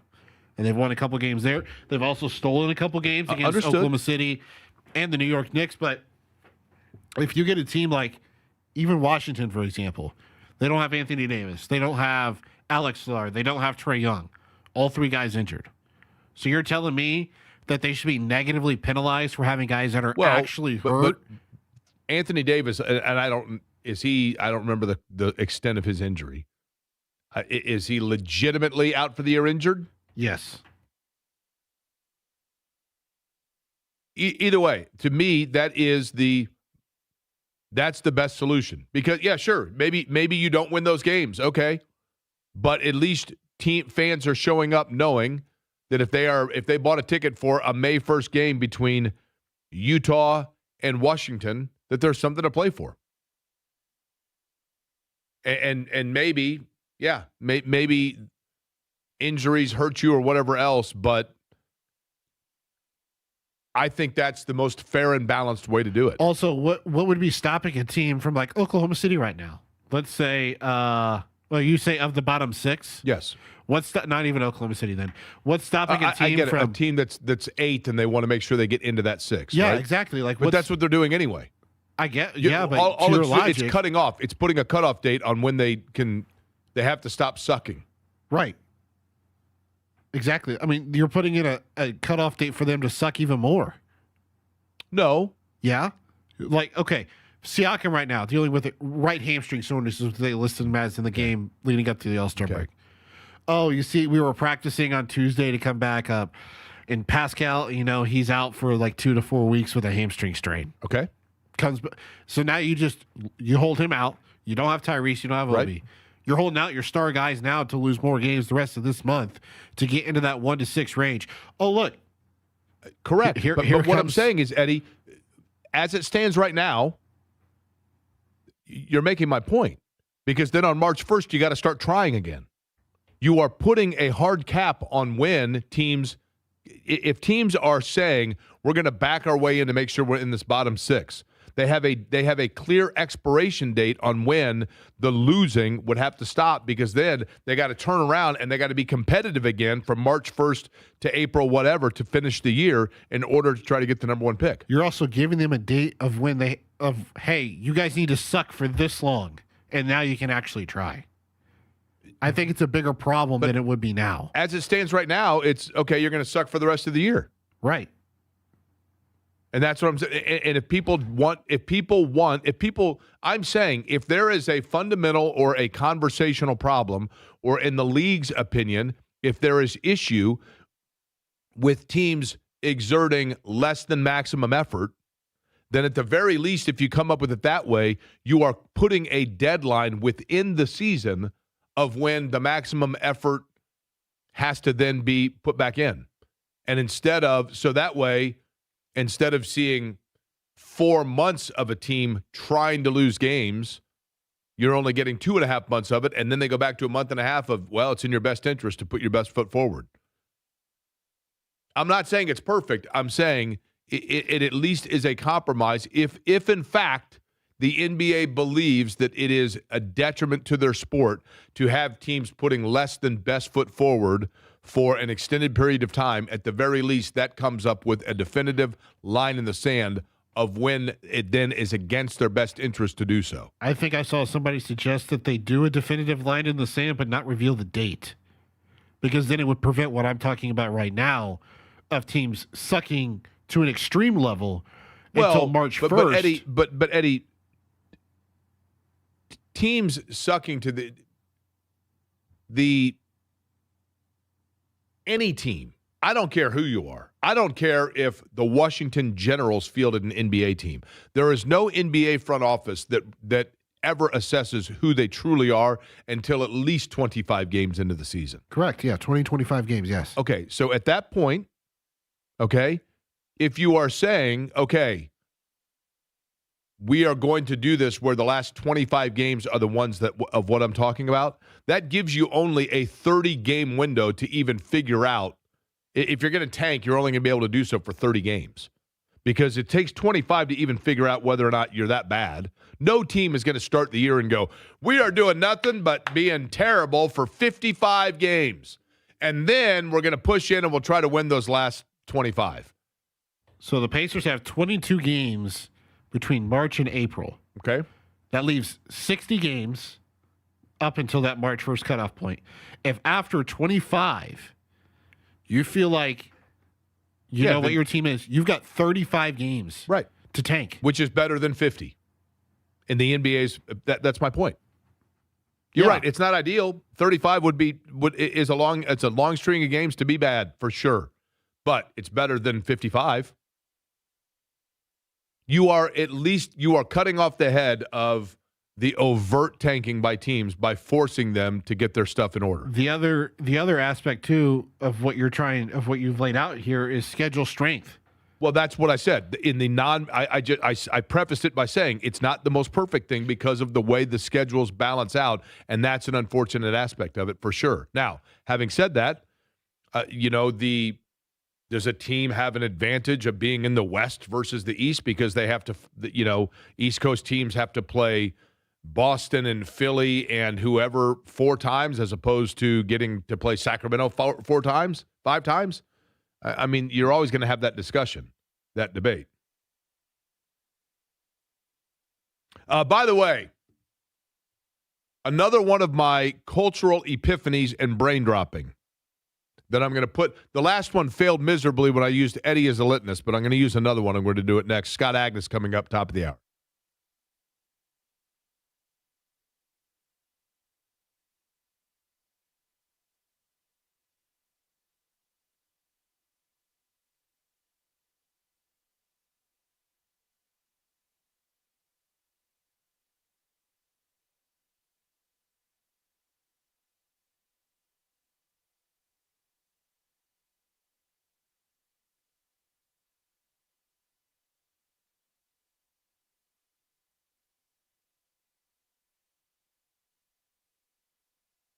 Hey there, Jake Quarry for Surfside. Eddie didn't tell me, by the way, that Surfside was right here.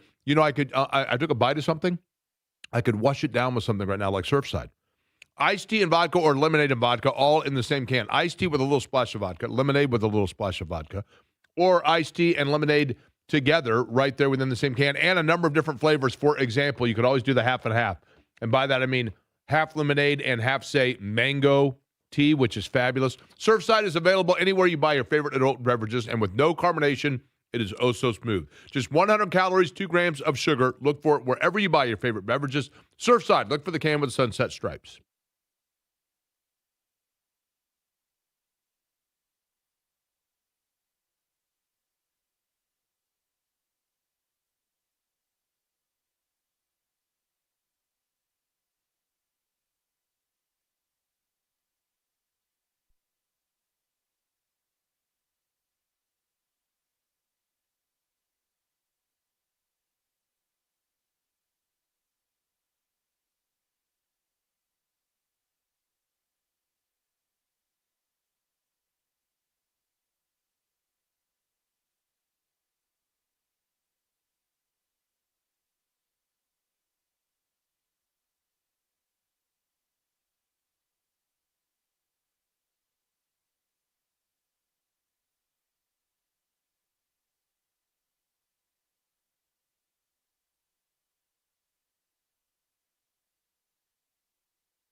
Jake Query for Chicago's Pizza. You know, I was just looking here, the party room rental. That would be awesome.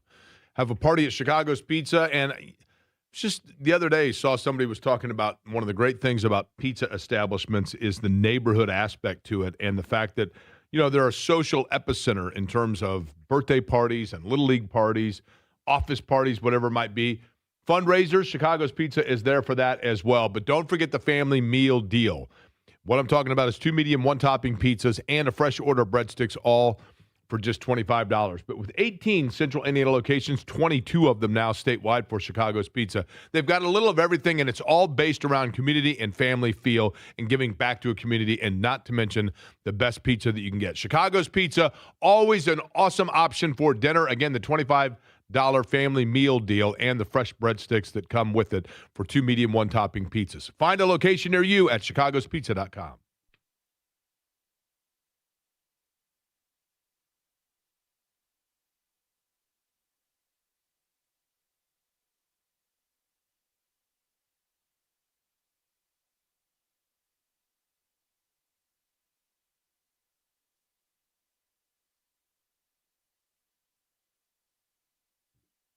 Query and Company on 93.5 and 107.5 The Fan. So one of the things I thought about just in terms of where my brain thinks, and maybe I'm just different. Maybe I have a weakness in just assuming that everyone feels as though I do. And so this, and I will be curious, and Eddie, I'm going to run the risk here of asking you to opine on whether you agree or disagree with me on this, okay? Okay.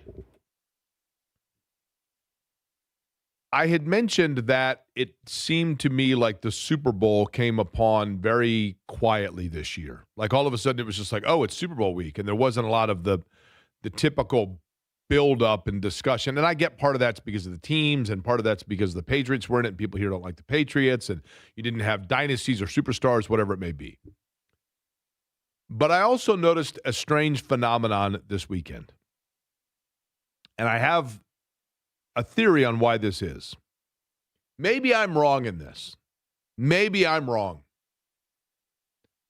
But I can recall when I worked in television, for example, part of the calendar for the local TV stations in terms of travel and stuff that you knew you had to cover, in terms of the annual calendar that you laid out, was, okay, we know that, for example, the first week in, or the second week in February is Speed Weeks in Daytona, and every TV station in Indianapolis had reporters down there all week and doing live shots and updates each day of the duels and the qualifying and the Daytona 500 and live shows afterwards. And it was a different era. I get that in terms of like what local media was and everything else.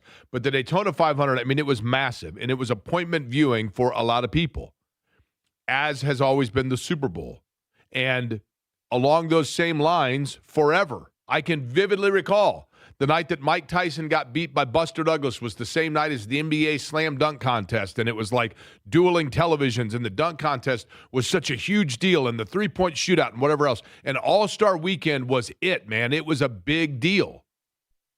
And yet, both of those things happened this weekend.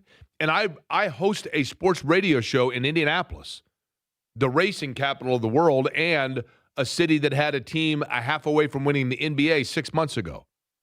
And while I was aware of both, it didn't seem to have the oomph on the calendar and the social stratosphere like it always has before.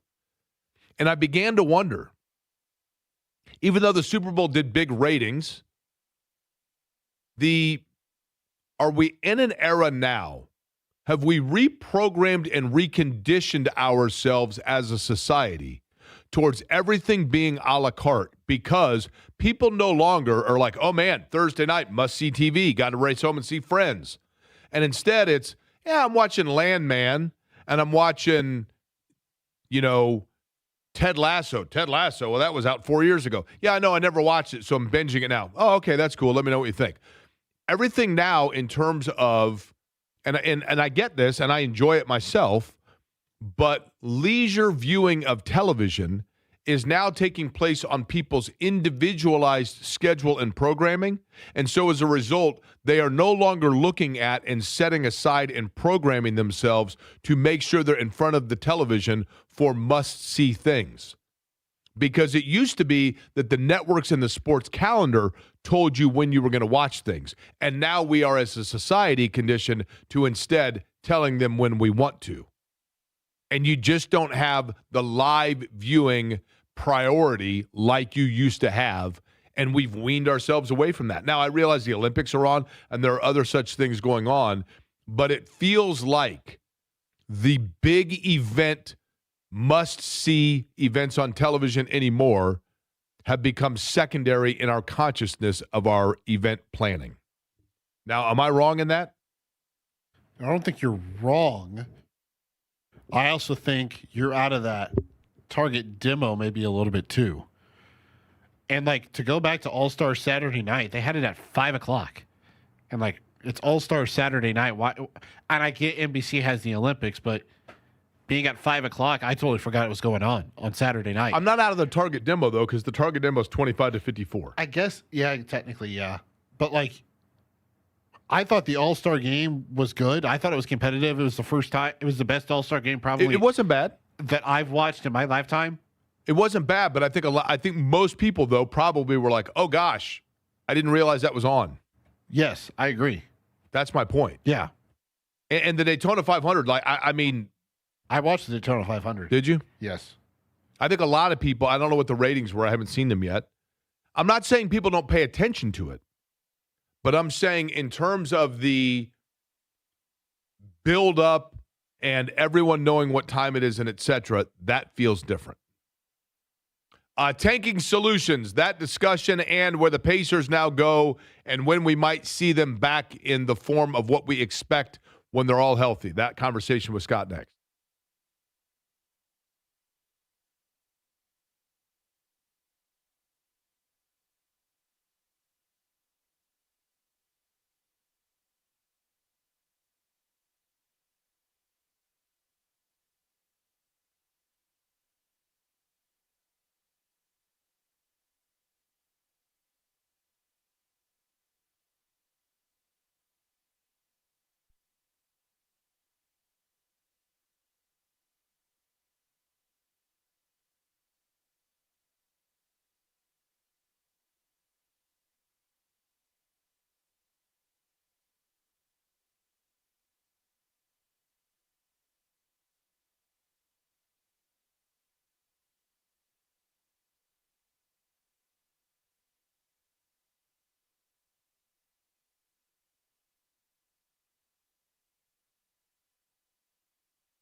You're listening to Query and Company on 93.5 and 107.5 The Fan.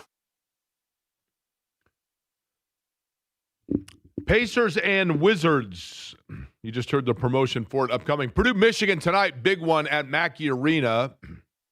Bobby Riddell earlier on the program to discuss that and what Purdue can anticipate. That is available in podcast form.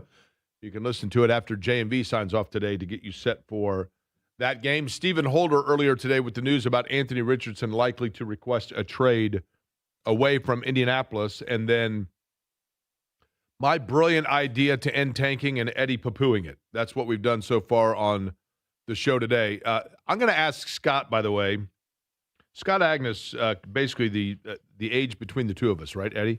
I'm going to run down for Scott some of those movies I mentioned earlier, and we're going to get his checklist, okay? Scott Agnes, Fieldhouse Files, is joining us now on the Java House guest line. Scott, you ready for this one? I'm going to list some movies. You tell me whether you've ever seen them. You ready? I'm in, but this is not my forte. I do not watch many movies, but I'll give it a try. Okay. 16 Candles. Heard of it. Heard of it, okay. The Breakfast Club. Heard of it. Okay. Ferris Bueller's Day Off. Seen it. Pretty in Pink. Unaware. You've never heard of Pretty in Pink? Correct. Okay. Let me list a couple of actors or actresses. You tell me if you're familiar with them. You ready? Yeah. Anthony Michael Hall. No idea. Michael J. Fox. Aware. Molly Ringwald. No idea. Have you seen Vacation with Chevy Chase? Yeah, of course. Absolutely. Okay, Anthony Michael Hall's the kid in it. Okay. Son. He was also in, and you said you've heard of 16 Candles but not seen it? Correct. Yep. Okay. I'm going to give you like 3 TV shows. It's funny. You're hitting literally my biggest weakness probably, and that is movies. I'm going to give you a couple of TV shows. You tell me whether you're familiar with them or have. I wouldn't expect you to have seen these, but if you're familiar with them. You ready? Sure. Cheers. Seen it. Family Ties. Oh, I feel like I've seen some of that. The Cosby Show. Seen it. The point I'm making, these are all things that were big in 1986. I saw Pretty in Pink over the weekend, and I'm like, man, that movie is 40 years old, which is a long time ago, admittedly, 40 years old. But I feel like some of the pop cultural things that were relevant in 1986 have more staying power today than things from 1946 did in 1986. Does that make sense? Yeah, I'd say so, for sure. Okay, yeah. Musicians, familiar or not familiar? Madonna. Familiar. Prince. Familiar. The Bangles. Not familiar? Walk Like an Egyptian. Ooh, I got to say unfamiliar. I don't know. Eddie, do you know the song Walk Like an Egyptian? You asked me this I was thinking earlier. so that's a song, not an artist, then I know it. It's a song.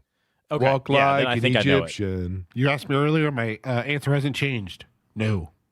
No, hold on. Eddie, play Walk Like an Egyptian by the Bangles and tell me that you've never heard it before. Like you've never walked into a Kroger, you've never like walked through a mall and heard this overhead? Macy's, any of those places, like, you know, with just the Muzak in general, when you walk into places and you got to go like probably a minute into it or 45 seconds into the song once it cues up for you here. But it was, and again, I realize I'm older than you guys. This song was everywhere back in the day. I'm not saying that means that it is today, but I feel like you would still hear it overhead from time to time or just within the conscious.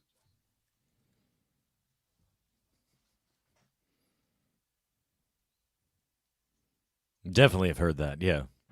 I've heard it, didn't know it was called. Okay, but you have heard it, right? Yeah. Yeah, okay. At any rate, okay, so Scott, let's get to this, the tanking situation in the NBA. Are they going to make any sort of a change, you think, moving forward with this, or is this going to be an annual conversation? It does seem like it's an annual conversation. I will say that. I'm surprised about the intensity of it, Jake, because what have we seen in recent years, right? Why was OKC in large part so good? They executed a tank. Same thing with San Antonio for a couple of years, right? And that's how you build up your cupboard. of the young players so that you can afford them, you develop them. And that's the other thing that's missing here is it's one thing to draft them. It's another thing to develop them, set them up for success here. But yes, I do think there will be some kind of tweaks, updates to make kind of people happy and see if, they can solve it in a short term. I do not expect any kind of grand changes. And there's so many trickle-down effects to that, including pick protections, right? Like, the Pacers, what if what if you have a pick protection here 3-4 years down, but then you get rid of like a lottery system and things like that? I think the number one thing they'll do, Jake, is issue more fines, more substantial fines, and see if that can simplify it and Scott, get rid of the less obvious The reality is this, though. You can fine Indiana and Utah and New Orleans till the cows come home and nobody's going to care. It's not till you find the Knicks, the Lakers, or the Celtics that all of a sudden people pay attention, right? I don't entirely agree with that because it's gotten a lot of attention the way in which, especially we're talking about what Utah is doing here, where they're blatantly sitting guys in the fourth quarter. Toronto, by the way, did the same thing last year. They would specifically not play key players late in games or in the middle portion of games. But then it comes down to kind of Big Brother here, Jake, right? Like, you're sitting there, it's like, okay, so is the league office telling you who to play and when? Like, I don't like that. That's how it felt to me. That was my problem. Like, when the Pacers are getting fined because they sat Pascal Siakam, who's played like a gabillion minutes, right? And then when they finally rest the guy, they get fined for it. And it's like, wait a minute. So are you telling Jarris Walker he sucks? Is that what you're saying? Right. It's an imperfect system, and because it has its flaws, of course you're going to have these brilliant front office people with their data analytics and everything trying to poke holes in it. And it reminds me of Belichick in an extent, right? Like, for the most part, what he did was find the gaps or the unknowns, exploit it until there was a rule, then he would go on to the next thing. Here was the solution that I threw out. And then, Scott, you tell me if you think this is totally undoable. And Eddie and I debated it because it's not there is no perfect answer, right? Yeah. But the way I looked at it was, okay, if this is what teams are going to do, nobody starts out the year and says, we're going to suck all year. Come out and your chance to see the Noblesville Boom playing 82 games a year. Nobody comes out and does that. They want to see who they are first. And usually it's around 25 games you get a real idea of like, man, this thing's going south quickly. So if you're the NBA, you look at it and you say, okay, we're going to put a line in the sand here of March 1st. I'm just going to throw March 1st as a number, of March 1st. And if you are one of the bottom 6 teams, if you have one of the 6 worst records, great. You are the 6 teams that are eligible for the top 6 picks in the draft. But the top overall pick is going to go to the team of those 6 that has the best record in the last 20 games. Now, all of a sudden, if you are Washington or you're New Orleans or you're Utah, you look at it starting on March 1st and you're like, we got to start winning some games. These games matter. And yes, it is unfair because perhaps what if Utah has to play, the top 3 teams still remaining on their schedule and it's backloaded or whatever else. That's the risk you run, man. But you are forcing teams to invert their strategy down the home stretch.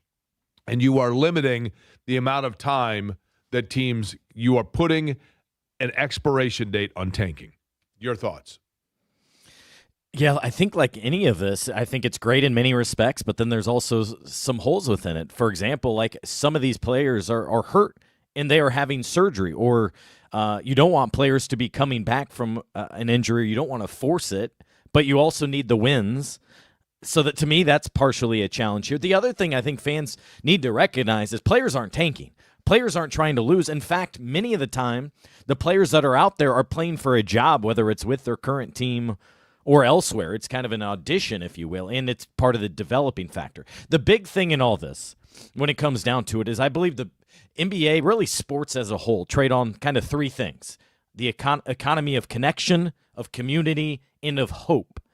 And that hope is the thing here that is interesting, right? Let's take the Pacers specifically. It works out well because it's our market too. But there's no one to say Pacers are just specifically trying to lose, that they wouldn't want to reach the playoffs if they could. But the reality is their circumstances are down this road. And I think what we've seen, I'm sure what you felt from your listeners and text line here, is the hope now, Jake, of this group is about next year. It's about bolstering the group so they can get back not just to a playoff run, to a championship run. Yeah, and I get, again, the other thing would be, do you randomly select at the end of the year, you use the ping pong ball machine to select 18 random games amongst those 6 teams and then put together the best record of the 18 or whatever, so that you don't know which games it is or when it is that you are being itemized, so to speak.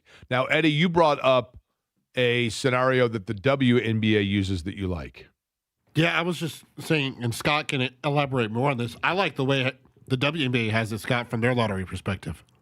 Yeah, where it's kind of a rolling draft order, if you will. So it's like your combined record over the last couple of years. Therefore, for example, one thing I think that everybody agrees on, Jake, here is that there needs to be rules set in stone so you don't just constantly live in the lottery. So maybe you can't make a top 5 pick in back-to-back years, or you can't draft in the lottery for 3 straight years or whatever. I think one of the penalties that could be considered is if it's firm enough, do you move to the back of the line? I think we discussed that maybe last year. But the whole thing in reference to the WNBA there is it's not just specifically about that 1 year. It's a rolling kind of conglomerate number of the last couple of years to have a better indication if this was just a bad year, a couple bad injuries threw you off.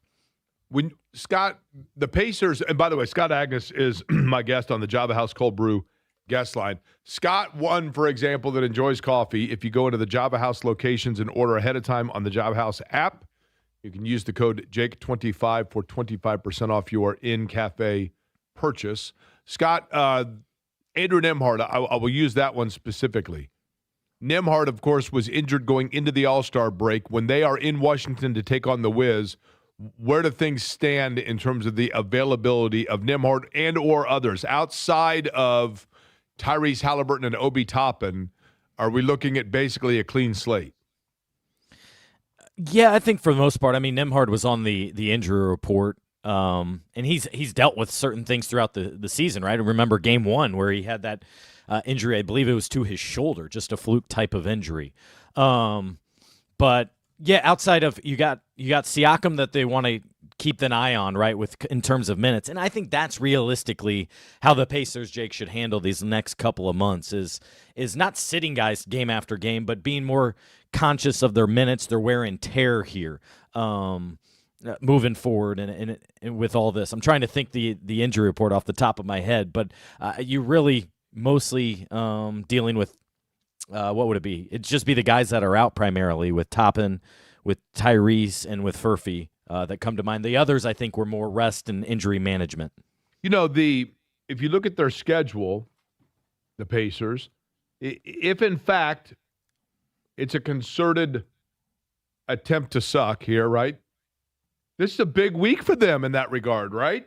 They got a big stretch coming up here in the Tankathon because you got Washington twice, you got Dallas, you got Philly.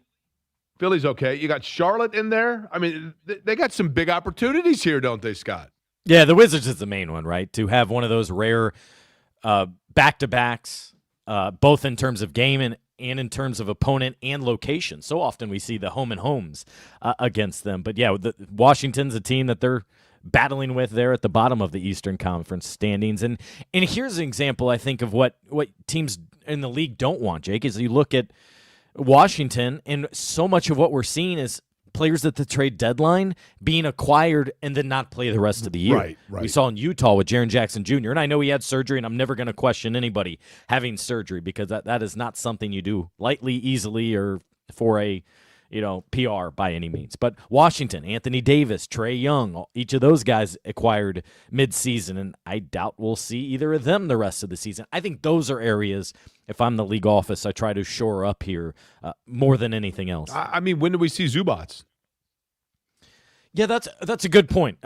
With him, I think it's a matter of two things. Number one, the sudden trade and having a kid and all of that. I think realistically you do see him this season, though. I don't know why you wouldn't. I know a lot have said, hey, I don't care. No, I take great value in seeing him get some time on the court with Siakam, with Nembhard, with Carlisle coaching the team and knowing how they treat circumstances and experiences late in games, things like that. We do not know anything. The team's set to hold their first practice back from break later this afternoon, but I would be a little bit surprised here, Jake, if we don't see him in the next week or so make his Pacers debut, because I think it would be valuable, but we do not know anything at this juncture. By the way, you tell me if you have any intel on this, okay, which has nothing to do with the Pacers, admittedly, but selfishly speaking. So I do a public league on ESPN Fantasy Basketball. I do this every year, Scott, because it really is a good way to keep tabs on players across the league and what they're doing and who's healthy and who's not. But I'm also like uber competitive about it. My team right now is undefeated. And the guy that is in second place just picked up off waivers. And I was thinking about doing this. He beat me to the punch. He just picked up Jason Tatum. Now, of course, that is under the anticipation that Tatum is going to give him a push in the playoffs here. Do you believe that Tatum will play this year? And if so, will he get to the point where he's the Jason Tatum that we know? Yeah, so coming off an Achilles, I think he's like 9 months removed from surgery, which would have been no chance in a decade ago, but now modern medicine's changed quite a bit. From his standpoint, it seems like he's taking the Aaron Rodgers approach, meaning he set a time frame and a goal to return, and that's what he's working towards, whether it happens or not, because I think they'll get to the point, whenever that is, that he and the team doctors will look at him and say, hey, it's worth it, or no, it's not. And the way the Celtics season is going, maybe it will be worth it. I tend to try to take the more conservative approach and have the big picture thinking for a 27-year-old. But I would say that's a smart pickup by your guy in the pool there, because if he does return, you know he's going to be one of the main featured guys here. And the fact, Jake, I thought we might have got tipped off a little bit by this. NBC announced during the All-Star game that they're working on a documentary about him, taking fans behind the scenes, including a practice and a workout at Hinkle Fieldhouse when they were in Indy. All those dots seem to suggest he's on schedule to try to make a return this season. But does he? Okay, here's the reason. And I ask this also somewhat because it does a little bit relate to Tyrese Halliburton and just give you an indication. I know every player is different. Every body is different. Sure. But when you look at, for example, and it's all important here in my fantasy league, right? Everybody cares about your fantasy team, as we know.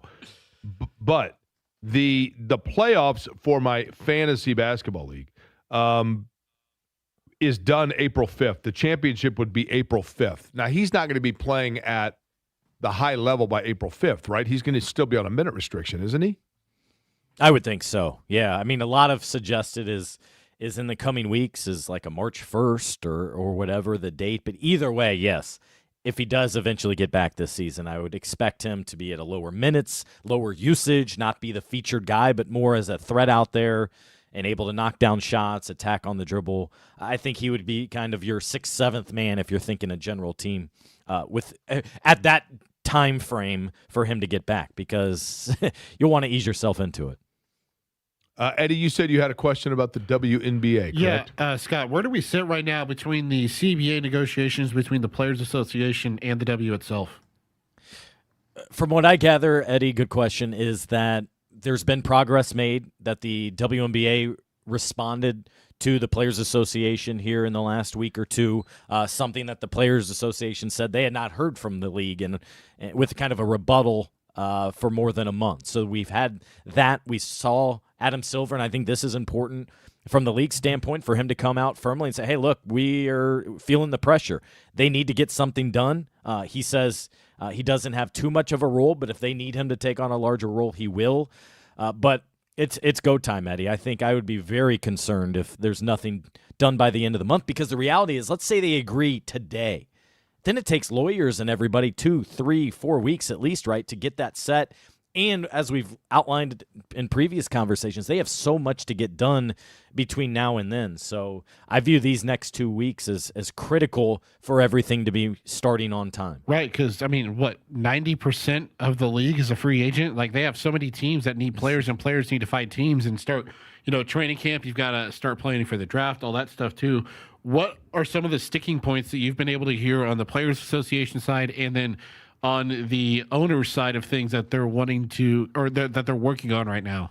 Yeah, worst of all is you got 2 teams without any players because of the expansion draft, obviously, that needs to be held coming up for Toronto and for Portland. The number one thing, Eddie, seems to be how do we divide the money, and do we divide it based on gross income or net income when it comes down to it? Because WNBA as a whole, the new money, new TV money has not kicked in just yet. That starts this year, and that's where they should start taking off. But remember, they've been taking a hit the last couple of years, even more so because of charter flights, and that they enacted really a year or two earlier than they kind of had planned for. But that's, I think, the commissioner said that costs them about $20 million a year by itself. So I think how they divide up income is the number one thing, and it's complicated because there are several several owners when it comes down to it, with the NBA, with the special group that they organized several years ago, and then, of course, the WNBA ownership. So I think that is number one, and then there are little details along the way, whether it's housing, what level of housing is provided. I think stuff in terms of daycare and maternity leave and those things, retirement benefits, all those that are always discussed. But the number one sticking point seems to be how much of the pie do you divide up, and is it the full pie or just the pie that's kind of left over after bills are paid? Scott, if you were to give yourself 2 months, which of these 3 things from the Winter Olympics would you least likely die from? Okay. We're going to just put you on that skeleton, and you're going to run through that course head first on that little skeleton sled dealio. You got to go down the half pipe on a snowboard and get at least 15 feet of air and spin before coming back down. Or you just got to simply do one of those cross-country ski things where everybody that gets done, even though they are trained Olympic athletes, seemingly collapse and fall asleep as soon as they're done. Which of the 3 would you pick?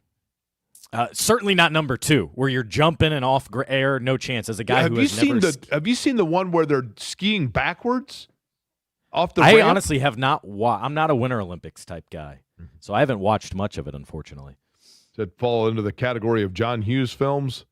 There's a thing where they skate backwards into a. Have you seen this, Eddie? The backwards, or not ski. They're skiing, but they ski backwards down an air ramp and then twist and contort and then have to land basically as if you're doing a gymnastics exercise. There's zero chance, right? To me, it's got to be the skeleton sled, where you just lay down and use your body to contort and move and I know, and but do you're all heading, that. You're heading at 71 mph into an ice wall head first, man. You better mind your P's and Q's, right? Yeah, but I think that beats going airborne in your second option, though, with cross-country skiing. True. What's that, Eddie? Is it the Big Air? The free ski Big Air? Is that what you're talking about? I think that sounds right, yeah. Yeah. The Big Air, right? Doesn't that sound... Now, that sounds like some sort of a bad mid-'80s Kevin Bacon movie. The Big Air. Kevin Bacon, he used to be a basketball manager, but now he's become a star in the Big Air. That's what that sounds like, right? All right, Pacers Wiz tomorrow night. Scott will have it all covered. Fieldhouse Files. Appreciate it, Scott. All right. Thank you, Jake. Scott Agnes joining us on the Java House Cold Brew guest line. Yeah, did you watch any of the Big Air, Eddie? Yeah, it's insane. I watched some yesterday. They had to call it because of snow last night. Did you see that? Or yesterday? It was snowing, right? Yeah. Now, They had to call it.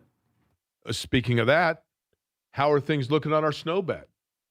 We're halfway through. There's still remnant, is there not? There is still remnant, yes. So now are we readjust? Does it go to March 1? Ooh, I don't think so. I think you're right. Is there any more? Maybe by the end of the week. You know what? Here's the thing. I thought for sure, and for those that are not familiar with what we're talking about, Especially because there's a chance of rain each of the next 3 days. when we had our Snowmageddon meteorological orgy of 26, and that Yeah. was on January 26th, is that right? 24th. Okay. It was like 24th, 25th. So we came in the next day, and literally a foot of snow fell out of the sky, and I said at that time, once they plow the parking lot and you get the little man-made snow mountain range, what will the date be when you pull in and there's not a single remnant of it anywhere? And I threw out February 17th, and Eddie took the under. Now, this was not a wager. It was more just like we were having fun spitballing it.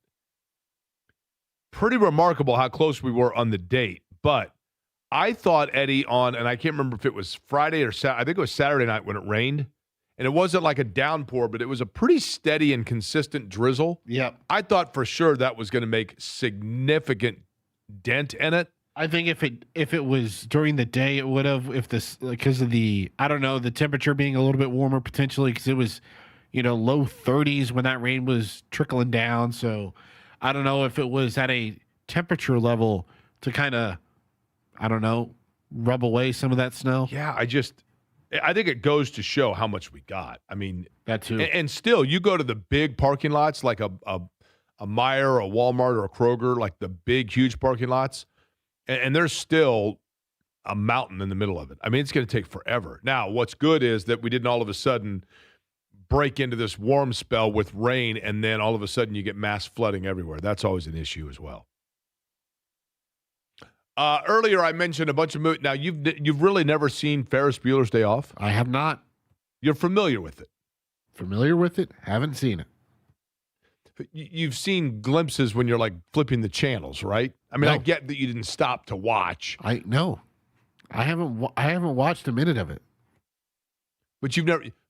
Okay, if I showed you an image of Matthew Broderick dressed as Ferris Bueller, would you be able to say that's the character Ferris Bueller? Yeah, probably because on one of the streaming apps, it's been there, and I've always gone past it, and I see his face. So that's my point, and that's simply my point is that those things are still entertainment options that are easily accessible. And in 1986, I don't remember that being the case about obviously you didn't have streaming services back then.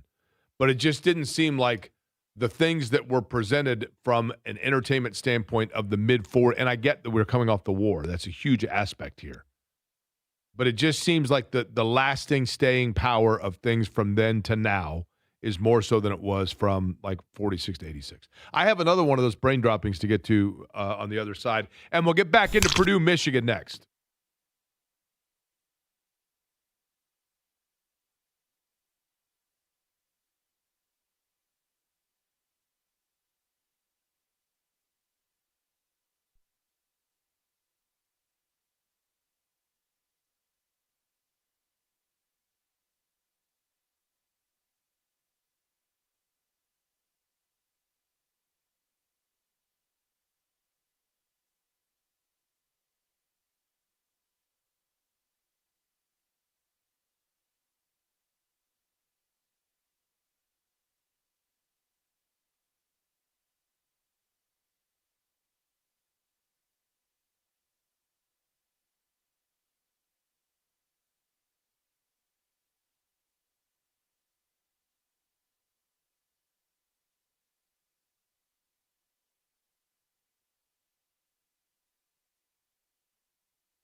This is Query and Company on 93.5 and 107.5 The Fan.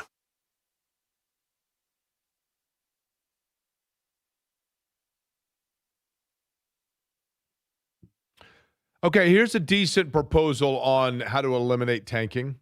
More simplified version of what I was saying earlier on the Expos Twitter. Once a team is eliminated from the playoffs, the first pick goes to a team that has the most wins once they are eliminated. Only problem then is, are teams going to try to get eliminated early so that they can then stockpile a bunch of wins after the fact? Should it go to just simply best winning percentage once eliminated? Although, then again, what if you're eliminated and there's only 2 games left? You're 2-0, you know what I mean?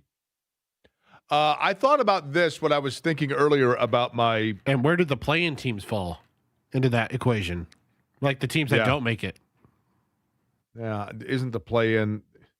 Okay, that leads to this age-old question. You ready? Do you remember, does anybody else remember this? This drove me bonkers. There was like a 3-year window where the NCAA tournament listed the play-in games as round 1. And so if you were a 7 seed, 7th seeded Colorado is pitted against 10th seeded New Mexico. And that was listed as a second round matchup. So you go back and look at the record books and you're like, oh, wow. New Mexico lost in the second round in 2009. I didn't realize they won a tournament game that year. Well, they didn't. Well, no, it says right here they played in the second round. Well, no, the second round is the opening round. No, it's not. It says second round. No. The opening round is the play-in games. No, there's a play-in games. They're called the play-in games because they're trying to play their way into the tournament. But even though they're trying to play their way into the tournament, doesn't it still count as being a tournament team? Because it's a 68-team tournament. It's not a 64-team tournament with 4 others. It's a 68-team tournament. So if you're in the play-in, you should be in the tournament, except for then it's not called the play-in. Then it would be called, in fact, the opening round, which would mean that the regular games are round 2. It becomes very confusing because I actually agree with both sides of my counterpoint. That's what's weird about it. And that's how my brain works. That's weird, and it, there's stuff constantly going, right? Like I thought of this last night, Eddie. If you're in my age demographic, pay attention. Because what I'm going to say is time is relative. And it's not until you get older that you realize how relative time is and how it can be, how transferable it can be in terms of the feeling of it.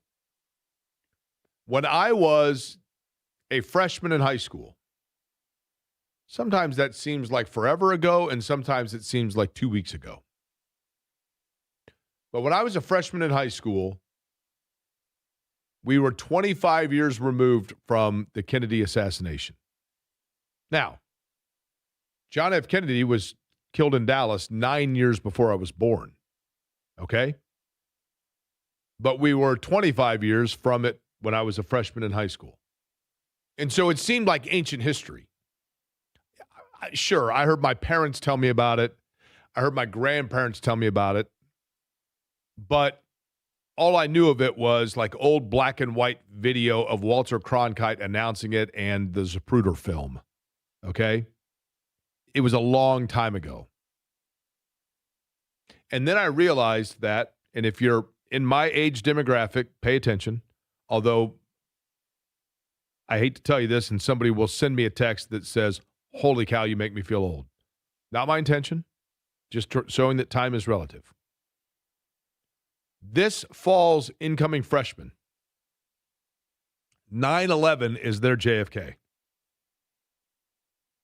To today's 15-year-old kid, 9/11 is archaic and is outdated and historic and beyond comprehension to them as the Kennedy assassination. Sure, they hear their parents talking about it. They hear their grandparents talk about it.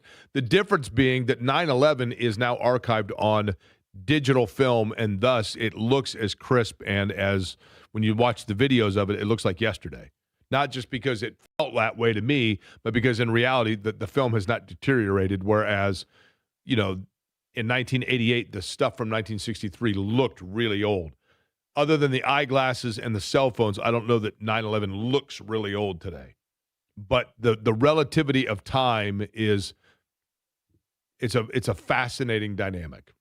It's very odd. And I also think about with Michigan and Purdue. I think about great games that have taken place between Michigan and Purdue, and it feels like it was yesterday. And then I'm like, man, that was a long time ago. It was a long time ago when Glenn Robinson said, the game ain't over till the big dog says it is, which is what he said after Michigan and the Fab Five thought they had beaten Purdue, and then Glenn Robinson hit a game winner against them. That was a long time ago.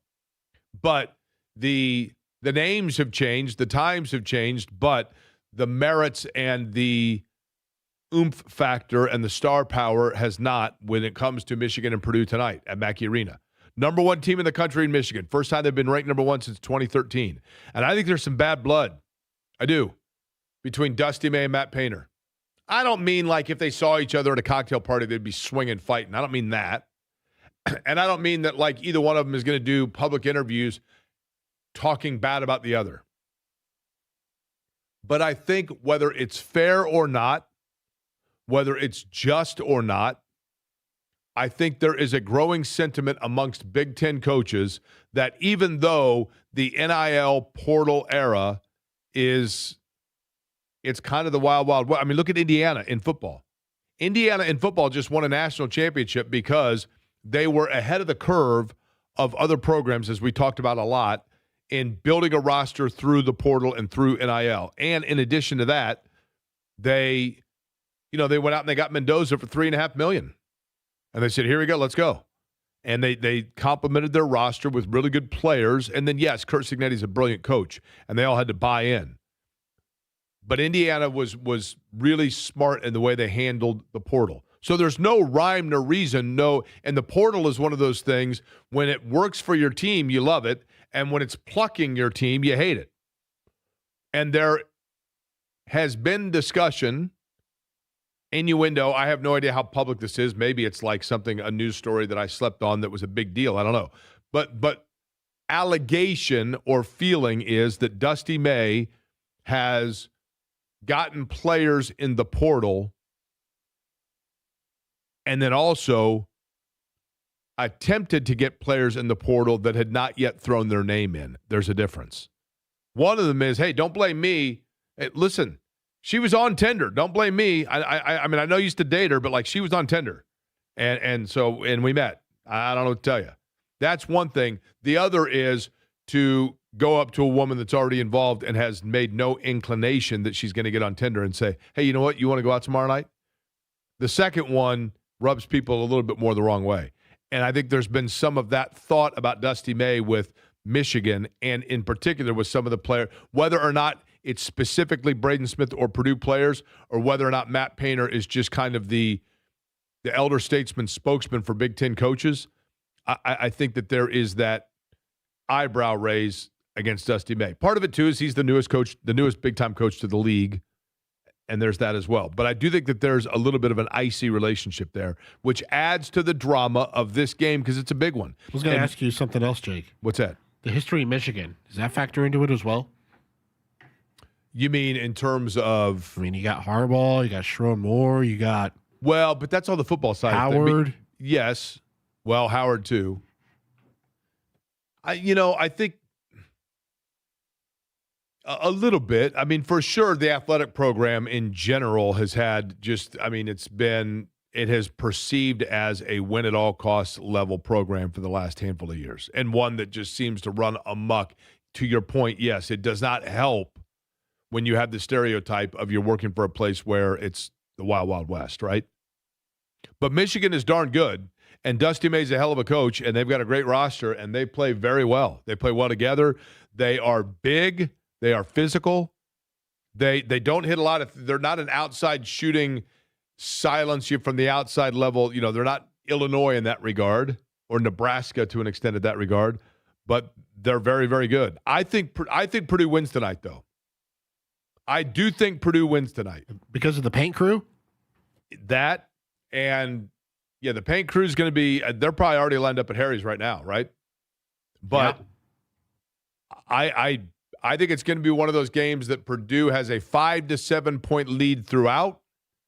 Michigan makes a late run, but Purdue hits a couple of free throws late, and Purdue wins by 5 to 7. I think that's how it's going to go down tonight. J&V is here. We will do the crossover next, brought to you by the good guys at Love Heating and Air. Love-HVAC.com is the website. 317-353-2141 is the telephone number for Love Heating and Air. Over 100 years in Indianapolis and an official Heil Heating and Cooling dealer. Love Heating and Air, the very best 24-hour on-call maintenance and serving Marion and all of the donut counties. They also sponsor the crossover with J&V, and we'll find out what John's got lined up on his program. We'll do it next.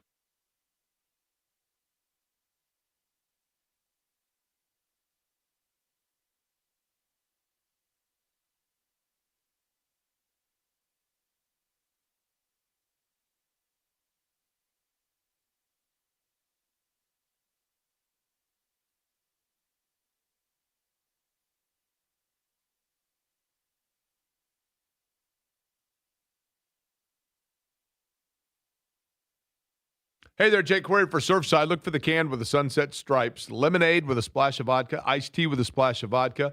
You could always do the 50-50 as well, and new flavors. Blueberry lemonade, for example. What about mango tea, raspberry tea, green tea, or just straight lemonade? All of it from Surfside is awesome because it is oh so smooth and just 100 calories, 2 grams of sugar, and no carbonation, so very, very easy to enjoy. Look for it. Speaking of Purdue, by the way, official partner now of Purdue Athletics is Surfside. Look for it wherever you buy your favorite adult beverages. Surfside, please be 21 and please consume responsibly.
Hey there, Jake Query. You just heard me talking about Love Heating and Air. Love-HVAC.com is the website. 317-353-2141 is the telephone number for Love Heating and Air, an official Heil Heating and Cooling dealer. And you know the story by now. I've known the Loves my entire life. They sponsored my Little League baseball team for that matter, and I knew their father. Still know their father. Knew their grandfather as well, and that is just 3 of the 4 generations deep of a family-owned business dedicated towards life right here in central Indiana. And that means Indiana values. Family values, making sure they're treating every customer like family, and integrity and the best prices, knowledge of product and quality of product. And the big thing as well, 24-hour on-call maintenance. That's all the things you get and more from Love Heating and Air. Love-HVAC.com is the website. 317-353-2141.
Query and Company on 93.5 and 107.5 The Fan. Eddie, Tyreek Hill, Bradley Chubb. Either one of those interest you at all when it comes to the Colts? Chubb slightly. It doesn't by chance give you a no. No. A little bit older, but it's funny. He's a guy that was mentioned pretty wildly in the year that he came out of the draft as linked to the Colts. I can't remember who that was. That wasn't the Richardson year, was it? Was that the Quentin Nelson year? I think it was Quentin Nelson. Yeah, that sounds about right. JMV has arrived. John was spinning all the love hits. Amongst others, there were a number of things that you were playing for Valentine's Day as part of the takeover. Man, right? what'd you think about that? That was fun, wasn't it? A little love for the love. A little he and she went down because of the music that I played. That's right. Feel good about that. But it wasn't entirely Valentine's Day stuff because you mixed up some No, other it was stuff as mostly well. that, but yeah, it was not entirely that. That is for sure. What's lined up on the big program today?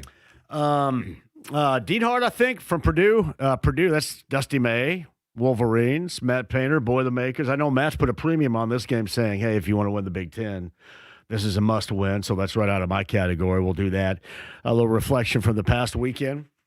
And a lot of other stuff going on this week, too. I don't look too much into the whole franchise tag open window is very much, or the fact that Anthony Richardson is, going to want to trade. This is all stuff that you feel, all right, there's no future here anyway. What do you so think what they the get hell? for him? What do you think his trade value is? What, a Fifth rounder? fifth rounder, maybe? Yeah, I think that's about right. Yeah. Isn't that amazing? Don't you just do it to get it over with, or are you apprehensive because what if he goes someplace and all of a sudden sprouts into what you want? Which, listen, I'm not suggesting he's gonna, but it would be, I think, this place and the lack of fortune that it has for him to go someplace and look good and make this place look like a bunch of numbnuts. Who's more likely to show trade remorse for the team that dealt him, Ben Matherin or Anthony Richardson? I would say Matherin just because of his attitude, but I would think that what would leave a mark is because it was a top four and you're the most important position in professional sports, and you put all of everything on that, and it failed so miserably, it would be that. And John, like I've said, chicken and egg here. Do we look at Chris Ballard and say it was a genius move and it was a smart decision to bring in Daniel Jones and then hand the franchise over to him? Or is that because in the most important draft pick he had to make, he completely swung and missed? It's because you're desperate. That's why you're bringing back a guy and you got your fingers crossed and hoping that he's going to be healthy and be able to go through a season again because of nothing other than desperation. That's where you are, and that's where this organization is right now. Do we know at the Combine, are we going to talk to anybody? Have we heard? Normally this kind of sorts itself out. Now, you're going to get Ballard and somebody's going to get Steichen, or then I'm going to get the person that cleans up late at night over there. Last year I got Steichen. Which one did you get? I got Lou Anarumo. Okay. Lou Anarumo. And did Ballard go on with Ballard walked by and quote and asked me if I was going through a midlife crisis because I lost so much weight. And I said, damn straight I am. The crisis is I can't have a football team I'll watch ever win anything around here. Did he ask you that, though? He did. He asked me if I was going through a midlife crisis. I said, hell yeah, I am. Fair enough. I become a big douche and everything else. I just said, I don't know, but you're about to come up on a mid-season one. I That's said, what you know said. what? And the capper on my midlife crisis for you to hand me that flat-billed hat you're rocking right there. I just said, you want to talk about midlife? Wait till week 9, buddy. Actually, I thought it was really funny, and Matt came over afterwards and said something. And I said, no, I thought it was because he and Steichen kind of both said the same thing when they were walking by, and I thought it was kind of funny. So, are you going through a midlife crisis, by the way? I don't know if it's a crisis. I just think I'm turning into kind of a douchebag. That's cool. Yeah, that's cool. I can't do anything about it. Eddie just said to wrap you. He said, "Wrap the guy with the midlife crisis. He's got an '86 Corvette convertible to go wax." Oh, man. All right, I'm going to be John's up shirtless next. all summer long. I know that. By the way, the guy's up to his parking shenanigans again. out Smoker? here. So, yeah, that's right. Is he smoking behind the caddy over there? John's up next. We'll be back with you noon tomorrow. Thanks for listening to Query & Company.